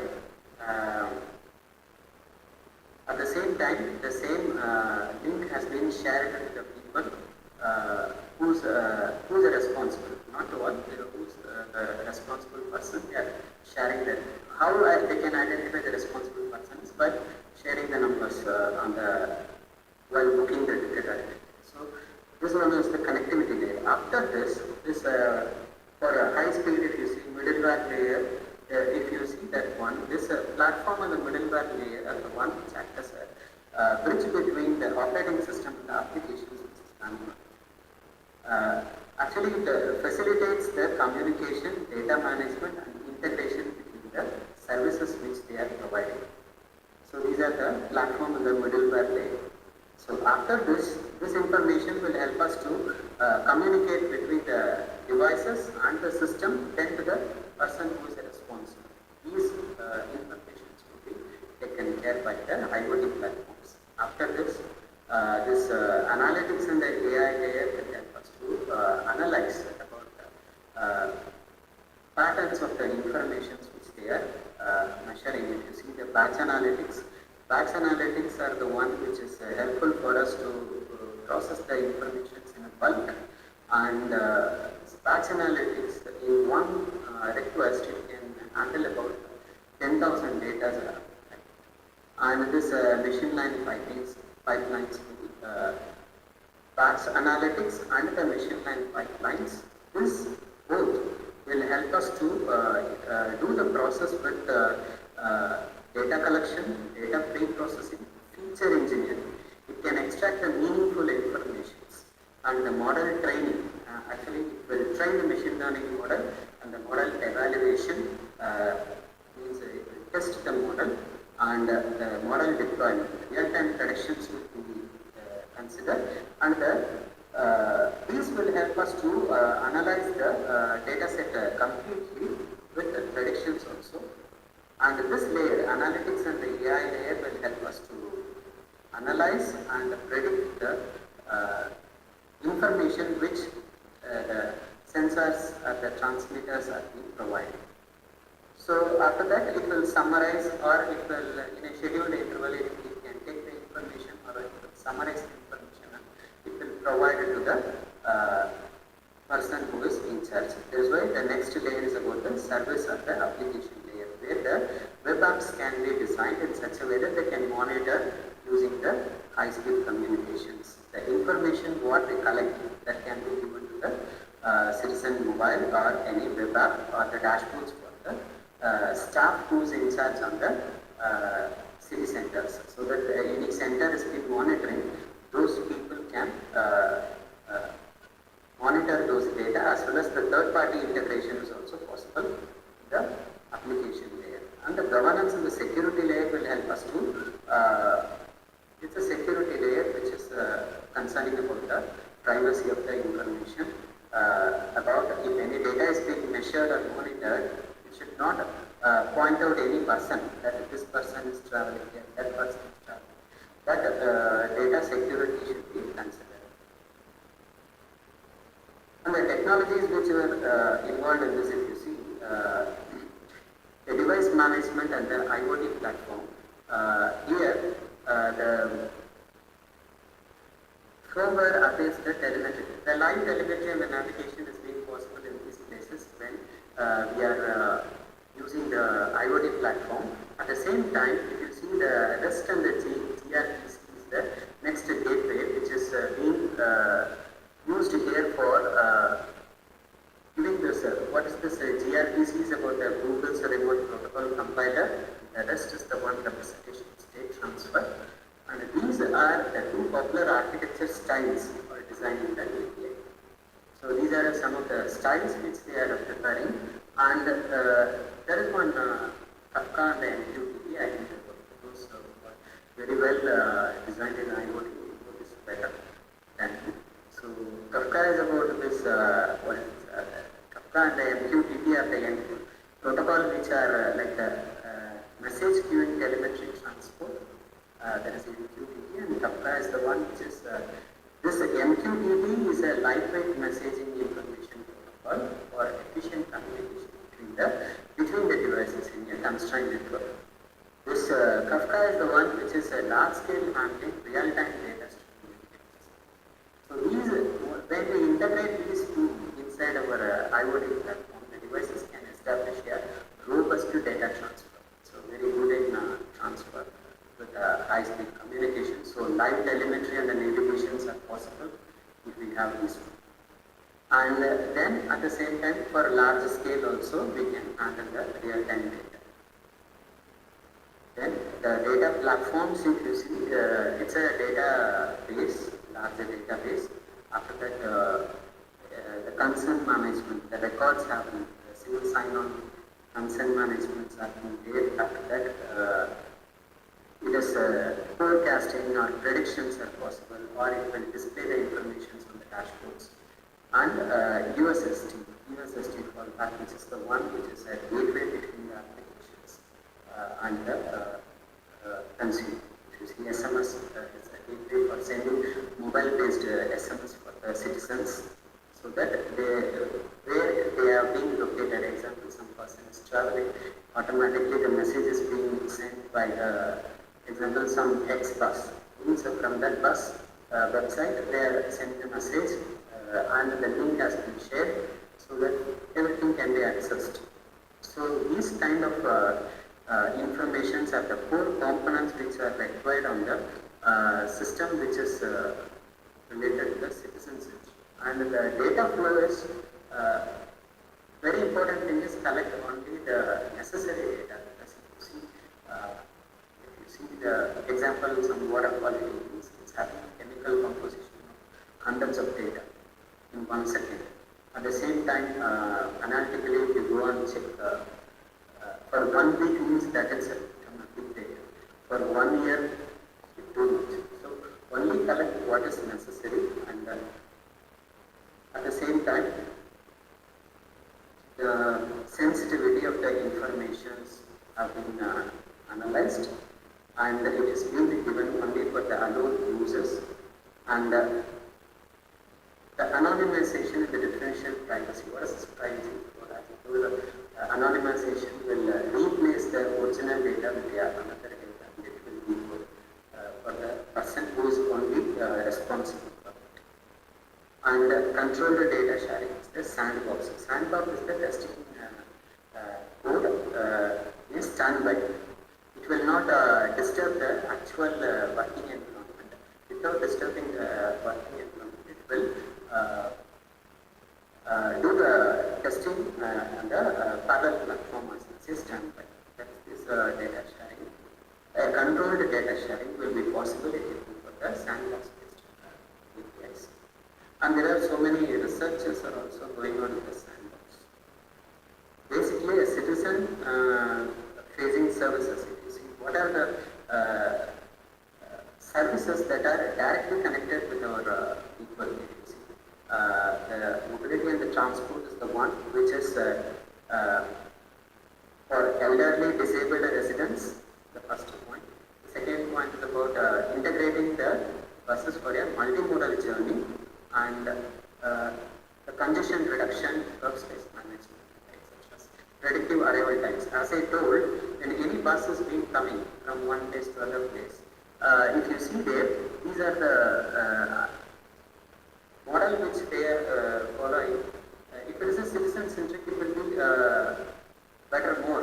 What they will do in this app group services, there is a smart star, and this smart star is having an interactive display. Interactive display will predict the arrival of the bus or the location of the bus. Either way it is where it is moved, where it is already the bus is crossed, because sometimes when I am going to office, what I will do, I will wait for I will run, at the last minute we will run. So when we run to the bus stop, and we will see whether the bus crossed or not, we do not have any idea. I think many of you may face this. We don't know whether our bus crossed. So we feel very difficult, or we will be waiting, keep on waiting for let my bus will come, my regular bus will come. So we will keep on waiting. But we don't know the position whether it crossed or it is still on the way for us. So those ideas we will get when it's a sensorized bus, and that information, actually the sensorized bus means after sensor it should be a transmitter. So after sensor the variable conversion, then the signal transmissions are taking place. After that it will reach the interactive display, the location of the bus. Then we will understand the bus is ahead. So, or it already gone. So these ideas will come when it is a display which is being kept on the smart stop, or an app which can be created by the for the purpose of the people. Means there can be an individual service, there can be a display which can be monitored, showing on the display on the bus stop itself. Means it will be. So as a teacher, as a pattern,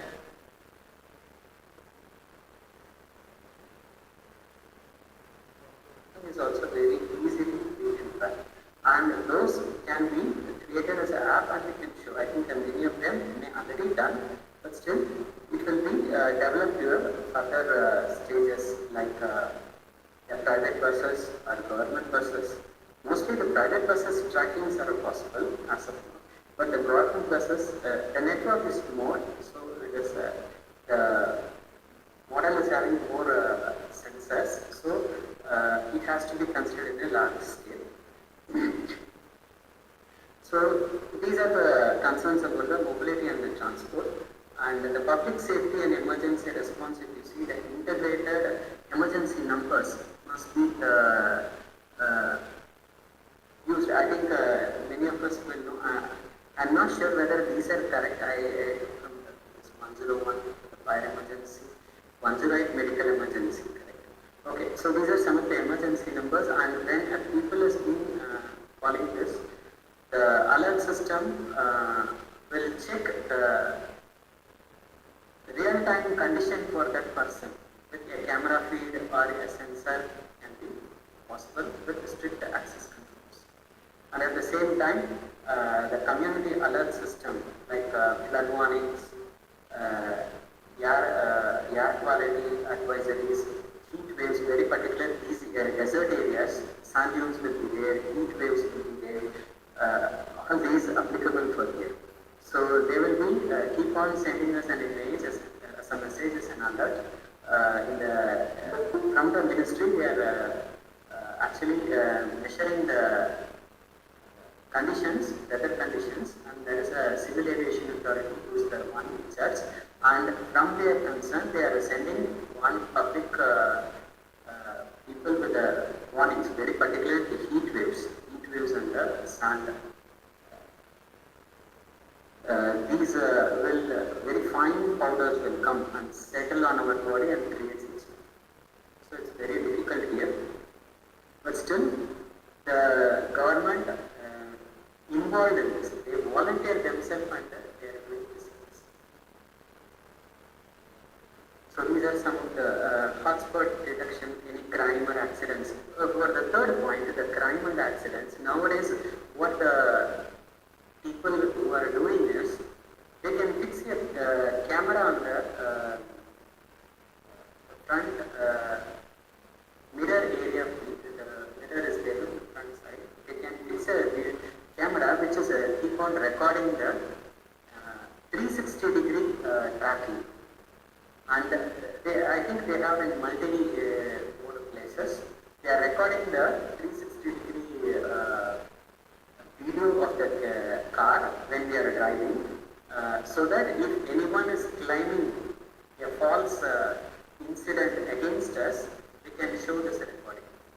So nowadays these are being already maybe followed in India, but here they started in such a way that they are fixing the cameras on the front and the rear, and they are recording the road conditions as well as our vehicle incident. Then if any wrong claim has been rising against us, they can show this recording. At the same time, it will not take much memory because on daily basis it is deleting the video which it is being recorded. So that we don't need to worry about where we will save that big data, that video will be captured. So 24 hours the video is being monitoring. The storage, we don't need to worry. So daily it will be replacing the information on the system, and it is safe for us, which is for the public safety, which is related to our safety. So the car companies are providing us the vehicle, but they are not providing the safety measures. That is what technology for technology's sake is growing, but technology for citizens' sake is not growing. So when we claim any wrong incidents against us, we can show our video, the recording which we have in the car, that this would happen. So these, I think, already been there, but here in Oman they started now only. So the traffic management systems can be under control. The emergency response system, from where we are calling what is the condition with the video camera, all these options can be included in the system. Like in the ambulance services, they can use the consultation, online consultations, etc. And the surveillance can be a smart surveillance. Street lightings are to be smart. If you see the lighting system, when a simple LDR light dependent resistance can do this switching on and off the street light systems, which will save the electricity. And the public transportation.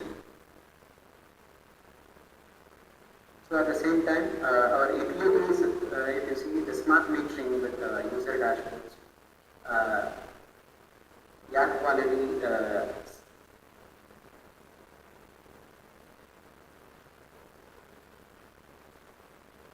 systems, if you see, smart metering itself will help us to get the information digitally. Nowadays we are getting the message as the electricity bill that this much is there, that much is there. But before generating, from the electricity board, the person is coming and entering that consumption, and then it is going. So this kilowatt hour consumption in between, other things, all the money part are all digitized. But still this energy meter is being recorded only manually. Still one electricity person is coming and noting down the consumption, and then he is reporting to the bill, and then they are generating the bill and transforming the bill through digital. But this part is to be transferred, as I told, citizen-centric things. Here, what we are having is the smart digital energy meters. What they are doing is they are sending the bill itself being generated by the device, and the device itself is deciding how much is the bill, and it is sending the information directly to the applications which the account numbers that they are related to. This system will help us to minimize the user interface or human errors, so that it will be in a precise condition. At the same time, there are here these systems, heat island, air quality, all the noise maps, all these are all related to these advanced parameters. Environmental conditions has to be checked by the pollution board, and at the same time the waste collection, routing and filter system. If you see the waste collections, how the waste collection hubs can be intelligent. Using a strain rate sensor, the bins can be fixed on the base with a strain rate sensor, so that it would be a very simple, like a stamp paper, we can paste here bins with your waste collection bins with your strain rate sensor, which will give us the weight. The load is being converted into this resistance, and the resistance is being converted into a necessary voltage or changing voltage according to the Wheatstone grid circuit, or and we can use the amplification, two-stage amplification stages, so that we will get the voltages, the output, which is comfortable for us to transfer anywhere. So how this intelligent waste collection can be conducted means, the waste bins, wherever we feel that it is a sensitive areas which we have to collect the bins, waste bins regularly, or in some places in rural areas, if you see, the bins may be very empty. Some places people may not go regularly, or they may not use these locations. Means the bins will be empty, so they don't need to travel for collecting that empty bins. They can fix the strain gauges on the base of the bin, so that it will be a weight-based measurements. Since this weight is being involved, the weight is being converted into a resistance using the strain gauge, and this resistance is being converted into a change in voltage using this Wheatstone, and then after it can be transmitted to whichever network they are connected. So after this, these are to be monitored by the person who is as a team. As a team, they have, whether it is a smart city, when it is coming to the public services, all these lighting system, transport, parking, any smart buildings, smart grids, as I told now, any healthcare system, environmental, all these will be helpful for us to communicate to the respected person with secure data. So that is very important. And at the same time, here there is one wearable energy transistor. So nowadays shoes are there for persons walking, something related to that. Health and social services, as I told, the visually challenged or physically challenged people are facing a lot many difficulties in many places still. And even when we went to hospital,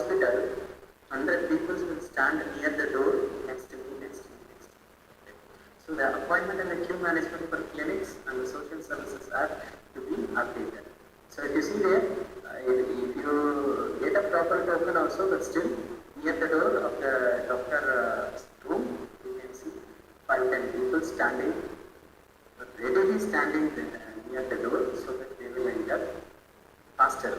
And this queue management for the clinics and the appointments will in the banking system. Banking sector also very difficult. If you see enter into any nationalized bank, at least we have to keep minimum 3 hours or 2 hours to complete our work. So when we see any nationalized bank in our places nearby our location, seeing some still some queues and some are following the queues, but still some they are facing difficulty. Minimum 2 hours they are. So if this queue management comes, whoever enter on the door itself, they provide the token system. Irrespective of the work, they have to provide the services. Means it will run the show very fast. At the same time, very efficient. The telehealth reservations are all needed for regular checkup or any conversations. Sometimes if you wait in the hospitals, you will see the people who are talking, keep on talking to the doctor a long time. So it actually making them comfortable, but still it is a trouble for the other people who are sitting on the queue. So for a normal or any routine checkups and all, you can conduct using a telehealth way. Better. And so if you see all these data are to be transferred very fastly, and at the same time it should communicate to each other, because the health services, if you want to go to a hospital, the information should be the road traffic, all these are to be considered. So always the smart city means it is comprising of this IoT as well as AI, so that it will be helpful for us in all these aspects. A simple wearable device itself will help us to check the BP and the health parameters which we need to measure. At the same time, any records, we just need to maintain a health record, digital health record, so that the telehealth monitoring systems will be effective. And these mobile health systems is also now in progress. In the ambulance, many duty practitioners, GP doctors are all available in the ambulance system, so that in general things can be addressed on the mobile health system itself. And at the same time, the civil engagement. Civil engagement is the prime factor which is taking the information about what the consumers need. So what they have to do, they have to assemble on a town halls regularly. They have to make a team and they have to assemble on a town hall meeting system, and at the same time they have to maintain the KPIs. If you see the KPIs, if you see the citizen and the corporate people and the researcher from the universities should collaborate, so that a regular or any periodic meeting can be scheduled in such a way that this will become effective. Nowadays, if you see any small businesses only giving so much profit for many systems in our country. So if you see here, this digital administrations are all there. Nowadays, a digital marketplace has already been developed. So still little development is required in such a way that, but still other common public, if you see example any spinach if you want to buy, that lady is carrying a QR code. Now in all these fruit and vegetables is coming with a QR code only. So there is no issues of that. But still, the privacy, security and the ethics will come into picture in this place. This is what I told. The automatic deletion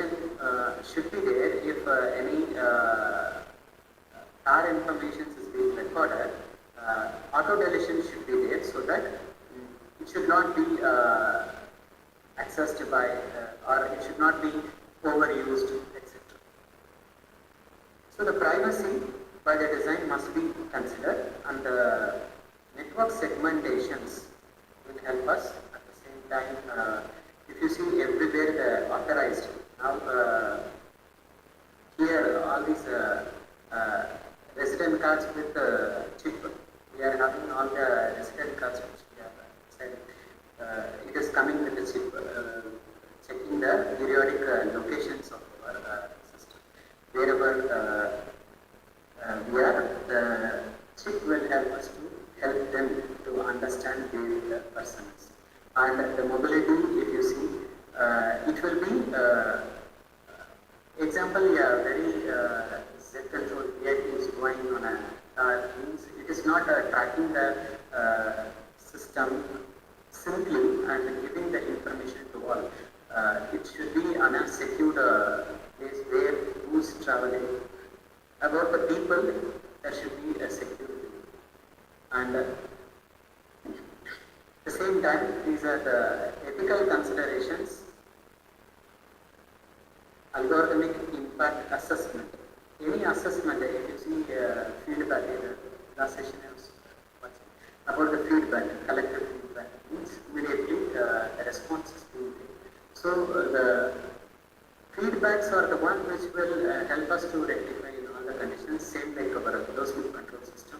If without feedback, it is not possible to make an efficient design. So the assessment is always to be done before any deployment. If we are making any system, example, and go to the technical part of this. For the inclusivity, we are actually developing a design here, an ongoing ERC project. As I told, I move very fastly to this part. The inclusivity. So what will happen? It should be equal to everyone, so that an elderly people or a physically challenged or any illiterate people, whoever it may be, the access should be because nowadays they are using technology wise, they are all good. So everywhere a public Wi-Fi should be there, like where at least on the libraries, the transit hubs, or the community centers, so that they can share the information where they want to go, what they want to do. All these information should be there, and not for the games purpose. At the same time, whatever being the access, if you see here, a woman has been walking with a cane, and a wheelchair person is there, and a challenged person is there. Now, how we can change this into a citizen-centric means? That's what our project actually, ongoing project, but still I have a lot of activity of this type. So what happens? First we collected, we went to the blind centers, visually challenged people's home, and we visited them and we collected a feedback about they are in a category of from young age to 75. So they are in different age category. So what are their needs? By collecting all those feedbacks, what we come to a conclusion is only with a cane it is not possible for a woman to travel alone. So you can see there is one earphone she is holding. So what actually she is, what in our project, what we have done is, we have put the ultrasonic sensors in the cane as well as on the belt. The belt where she is, what she is wearing is holding the ultrasonic sensors. At the same time, a cap is being holding the camera, which is a nuclear vision camera, which can communicate to each other. All these three, the ultrasonic sensors from the cane, the ultrasonic sensors from the belt, at the same time the nuclear vision from the cap as a camera, video camera, all these three communicating the information about the geographical location of that person, and these are transferred to this system, and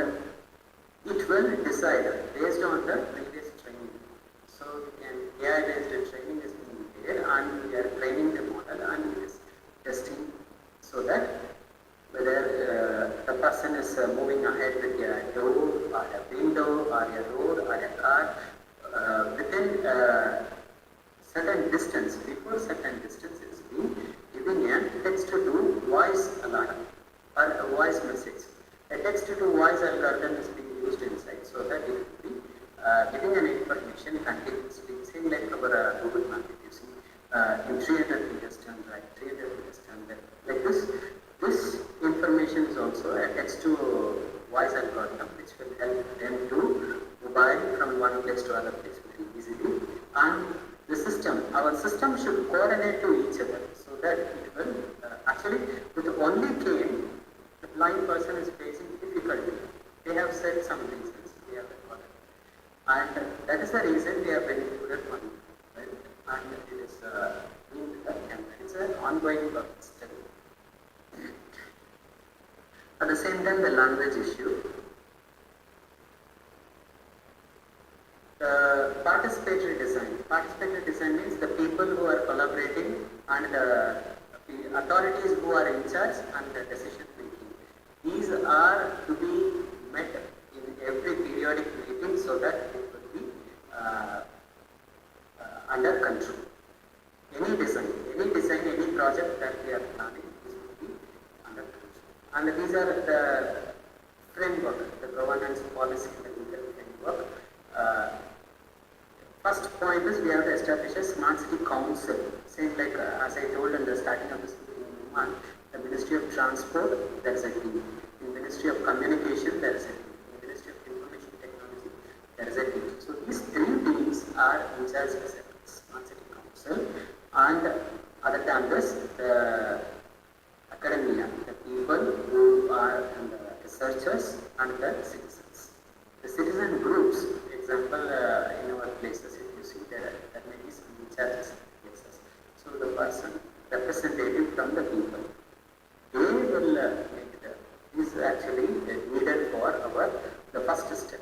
After this, the informations, data, which data can be accessed by which people is to be defined. Then the compliance actually, what are the laws which are involved and what are the regulatory body that we have to connected with, all this has to be decided. And for this, there is a plan that when we can go for the inventory, when we can go for the testing, when we can go for the implementation, all these we can scale up with a schedule. And we can, one has to, the team, the Smart City Council should monitor all those parameters every 6 months or in periodic. And after this, the KPIs has to be checked as a key performance index will be there so that what are the, whether it is quarterly done, first we have to framework, make a framework, and that KPI should be there. How many days, how many months will take, whether that has been accomplished or not accomplished, that has to be monitored. Means this will be the roadmap for making the system. First, they call it as a strategic plan and the operational plan, and the KPI should match with the meetings, what we have and what we are doing. Other than this, the funding agencies, if you see, the funding models are very important. As I told, I will show you the information about this. So in Oman, they are having 3 wings which I want to share you, so that it will helpful for you also, every researcher also, because for any funding, I will just pop out from the full screen and I will show you this. Research Information Management System is there. They call it as RIMS. This website is visible for you? Anybody can answer? Yes. So this one is actually, the funding agency who are not only a funding agency, but you can see there, they have mentioned the research provides an opportunity for researchers to submit their research proposals online by AICTE. Researchers can follow up so on. So this is the place where you can upload or get fund, even it is an international institution. You can first get recognized by this TRC. So I will show you the actual website, which is you can see.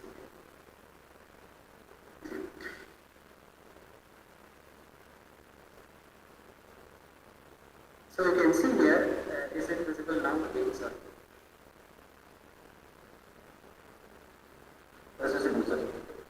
Okay. Yes. So in this place, you can see applications open for evaluators and judges.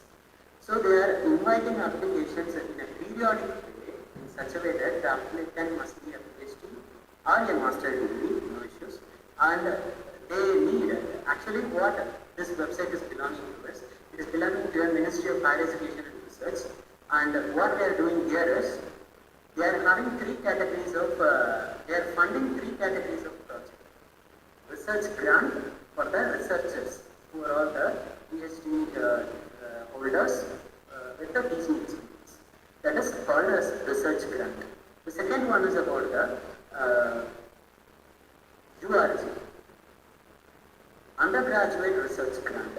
This is a student, if a student is in a bachelor course, he is actually eligible for giving his valid research topic or a research proposal, and they are funding up to 600 Oman, nearly 2 lakhs. So that much they are providing as a fund for a graduate research grant. And other than this, they are having undergraduate research grant, and the third one is the graduate research grant. Graduate research grant, who is about the master degree holders. If a master degree holder is there, he is eligible to apply for the research proposals for a funding of say less than half of it, 300 here. So these are the category GRG, URG and RG. These are the three grants which they are providing for the students. For that, many people will apply here from these universities, and there is a possibility of a collaboration between the institutions also. If any proposal, suppose I am giving a proposal, I can have a supervisor from your college also, it's possible. So this collaboration is giving a weightage, and they are giving a weightage for the collaborative based projects, and they are funding for the projects if it is a very good and valid for the community. So for the citizen-centric projects, they are doing these funding work. Now, for this, the judges, the panel members who are assessing the quality of the proposals, they need the evaluators all over the world. They will collect the resumes from the researchers, and they are actually ready to make the researchers, even it is an international community, they are ready to make them as a judge for assessing the proposals that we are submitting in Oman. So this is the link you can see there on the screen, ORT Mohri, that is Ministry of Higher Education and Research Institute. So this one is the one which is the funding agency, as well as the information which they are assessing. The people's proposal has been assessed by the team of researchers. So they need to screen every semester. So this actually, they will open this 2024 was over, now this 2025 is December, they will again open for this. And up to May, they will have the proposals can be submitted. This is about the TRC that I want to, this is one of the funding agency which I will share. See, you can one more website is there.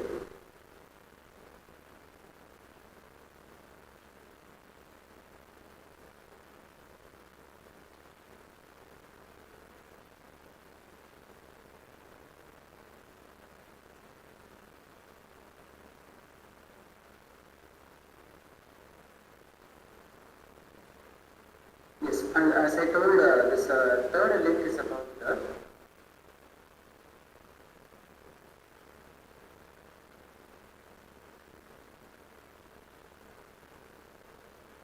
page is visible.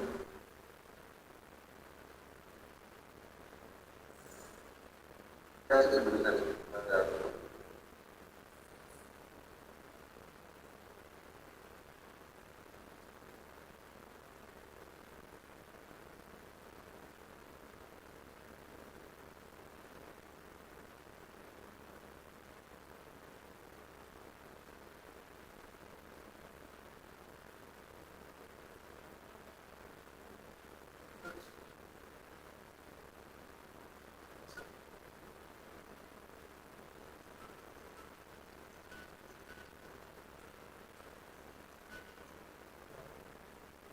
what the project which I was talking about, the Sultan Begum City, which is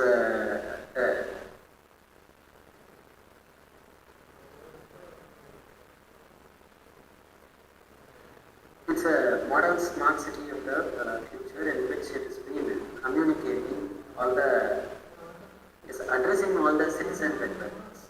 Like that, they have designed this. And by 2030, it is about to open this city. Coming to the PowerPoint.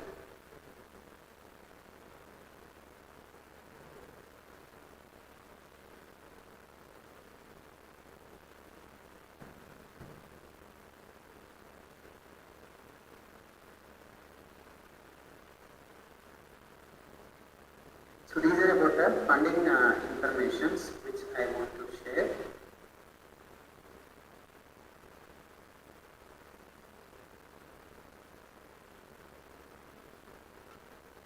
So this, as I told about the KPIs, what is that? It's a key performance index, which is to be verifying the citizen satisfaction,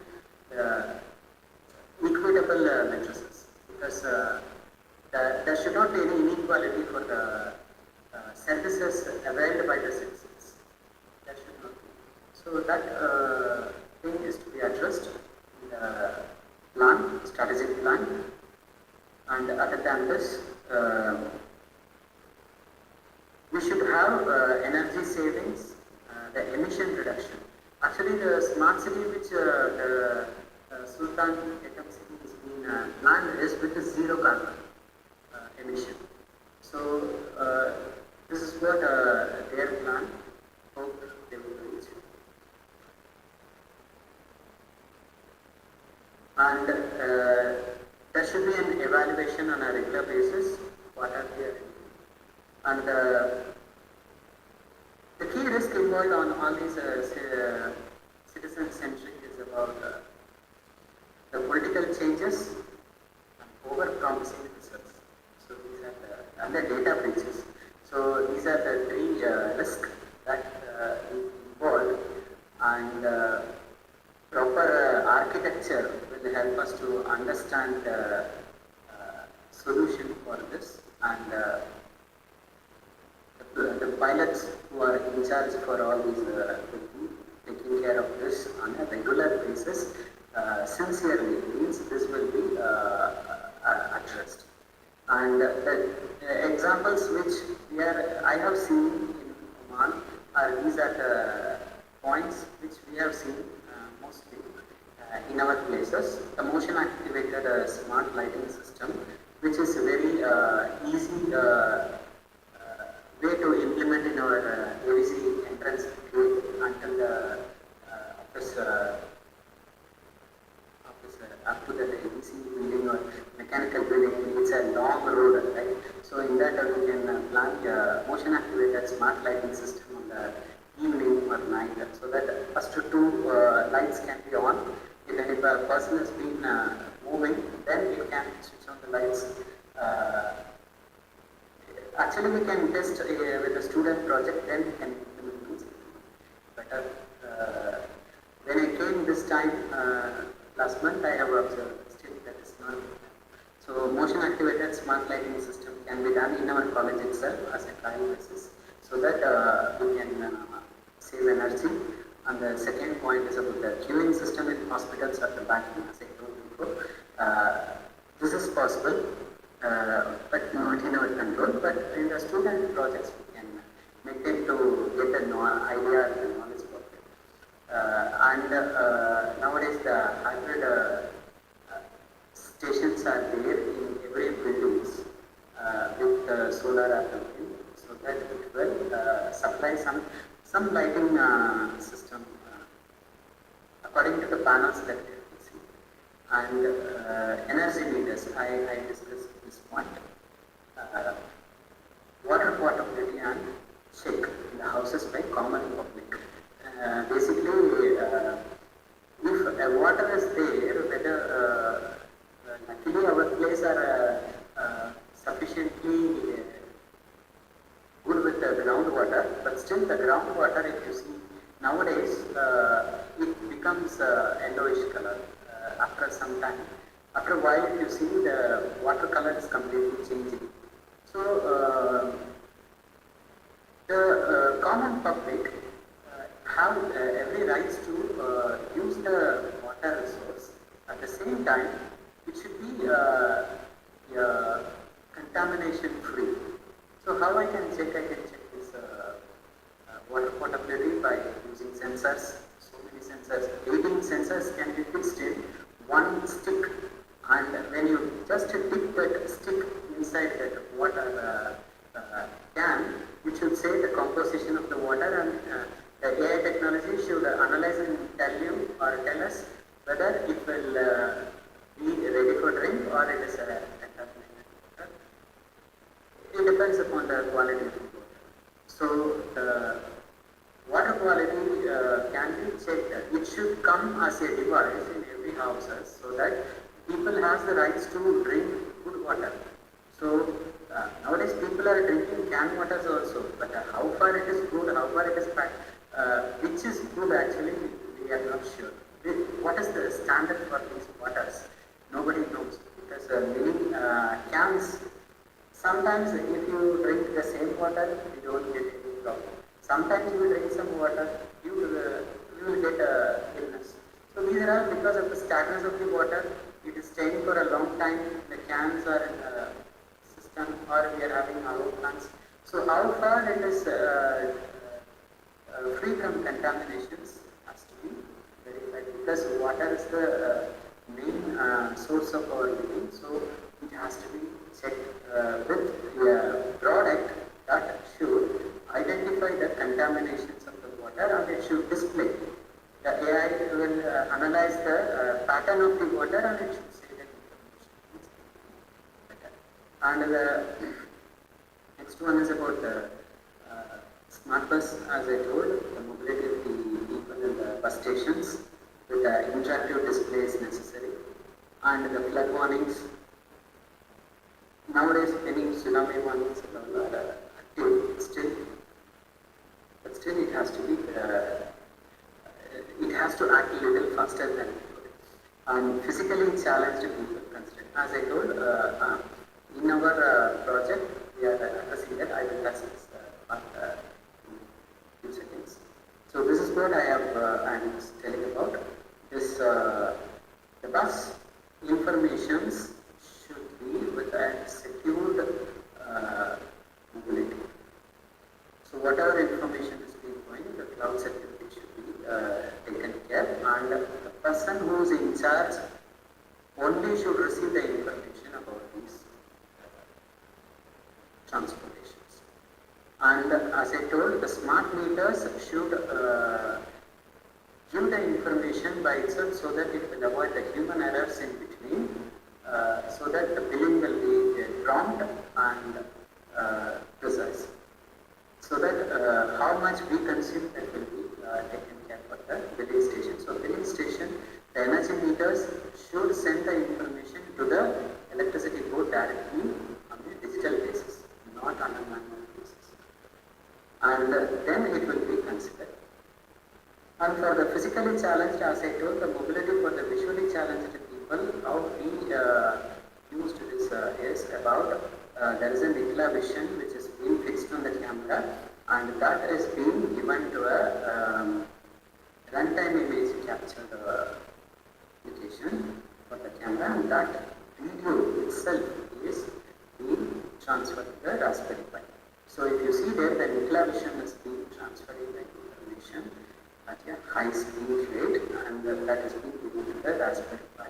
And the AI system is being having a database of all the objects, the similar objects which is being kept in, maybe on the floors or in the room or outdoor, and those images has been saved on the Raspberry Pi, and a controller which is connected with the, if you see there, earphones, or it may be any device according to the challenge that person is having. That means having hearing aid, maybe visually is good, means display can be used, or according to his or according to this display can be done.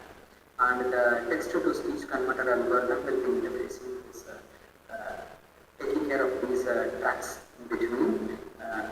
At the same time, the results has been stored, and the information, all these are getting from nuclear vision, the camera which has been fixed on the cap of the person, a belt which has been fixed with the front and the rear ultrasonic sensors so that it can be easily detected.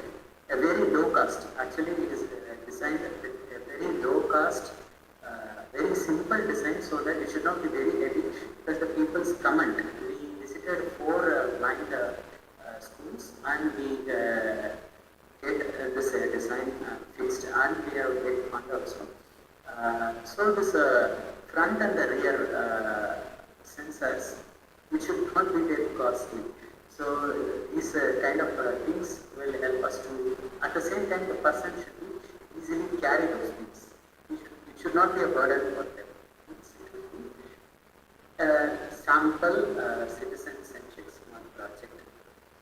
And the last slide is the challenges we face is, the very big challenges. This Muscat, or the place where I am staying in Salala, is actually having a very good tourism attraction. Now, if the smart city has been developed with Oman is spending actually $15 billion for developing a smart city. But the critics' comments were that it is a tourist attraction place, then why the tradition and the heritage of our place has to be changed? Like that they are saying. So the one option is, without changing the traditional values of the place, the heritage has to be protected, and at the same time, the urban plans should not disturb the traditional places, and at the same time, it should be based on the citizen-centric things. Traditional values as well as the heritage has to be protected. Thank you so much for your listening and very patiently hearing. Even it is now it is 9 o'clock here. So thank you so much for giving me a chance. And if you have any questions, please ask me and try to answer.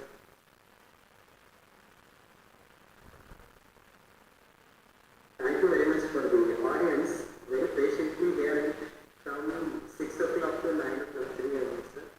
Thank you so much.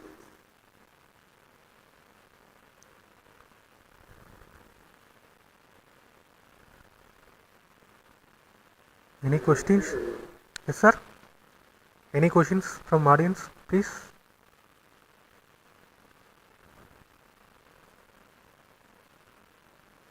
So we told that mountain like market, college.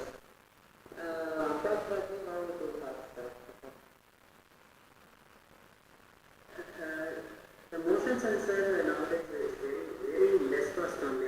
Yet in Oman itself we are buying for 5 years. So the motion sensors are not costly. Can you do the rural project, sir? Yeah.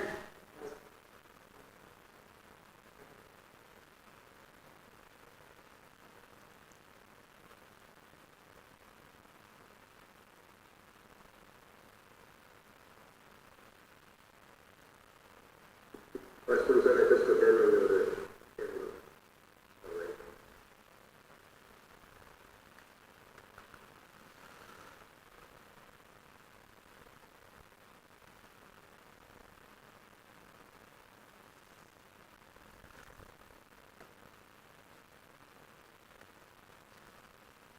Shall I conclude, ma'am? Sir, my voice is audible? Yeah, thank you.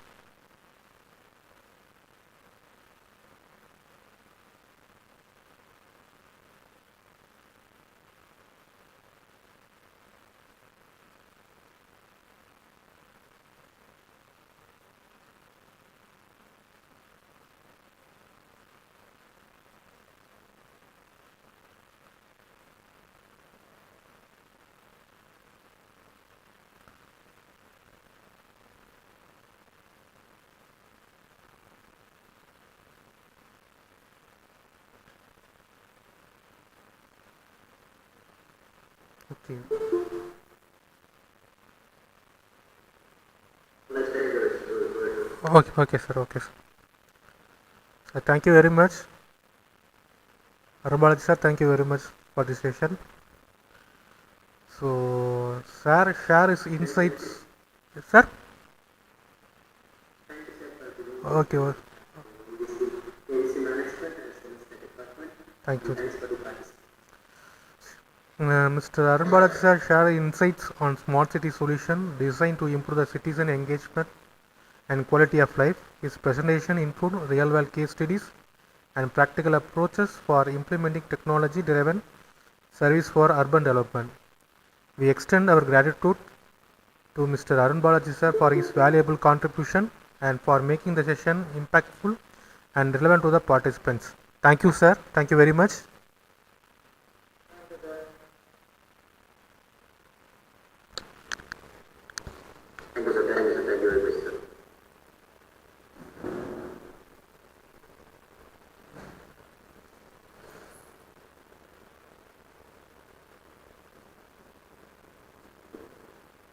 Alex.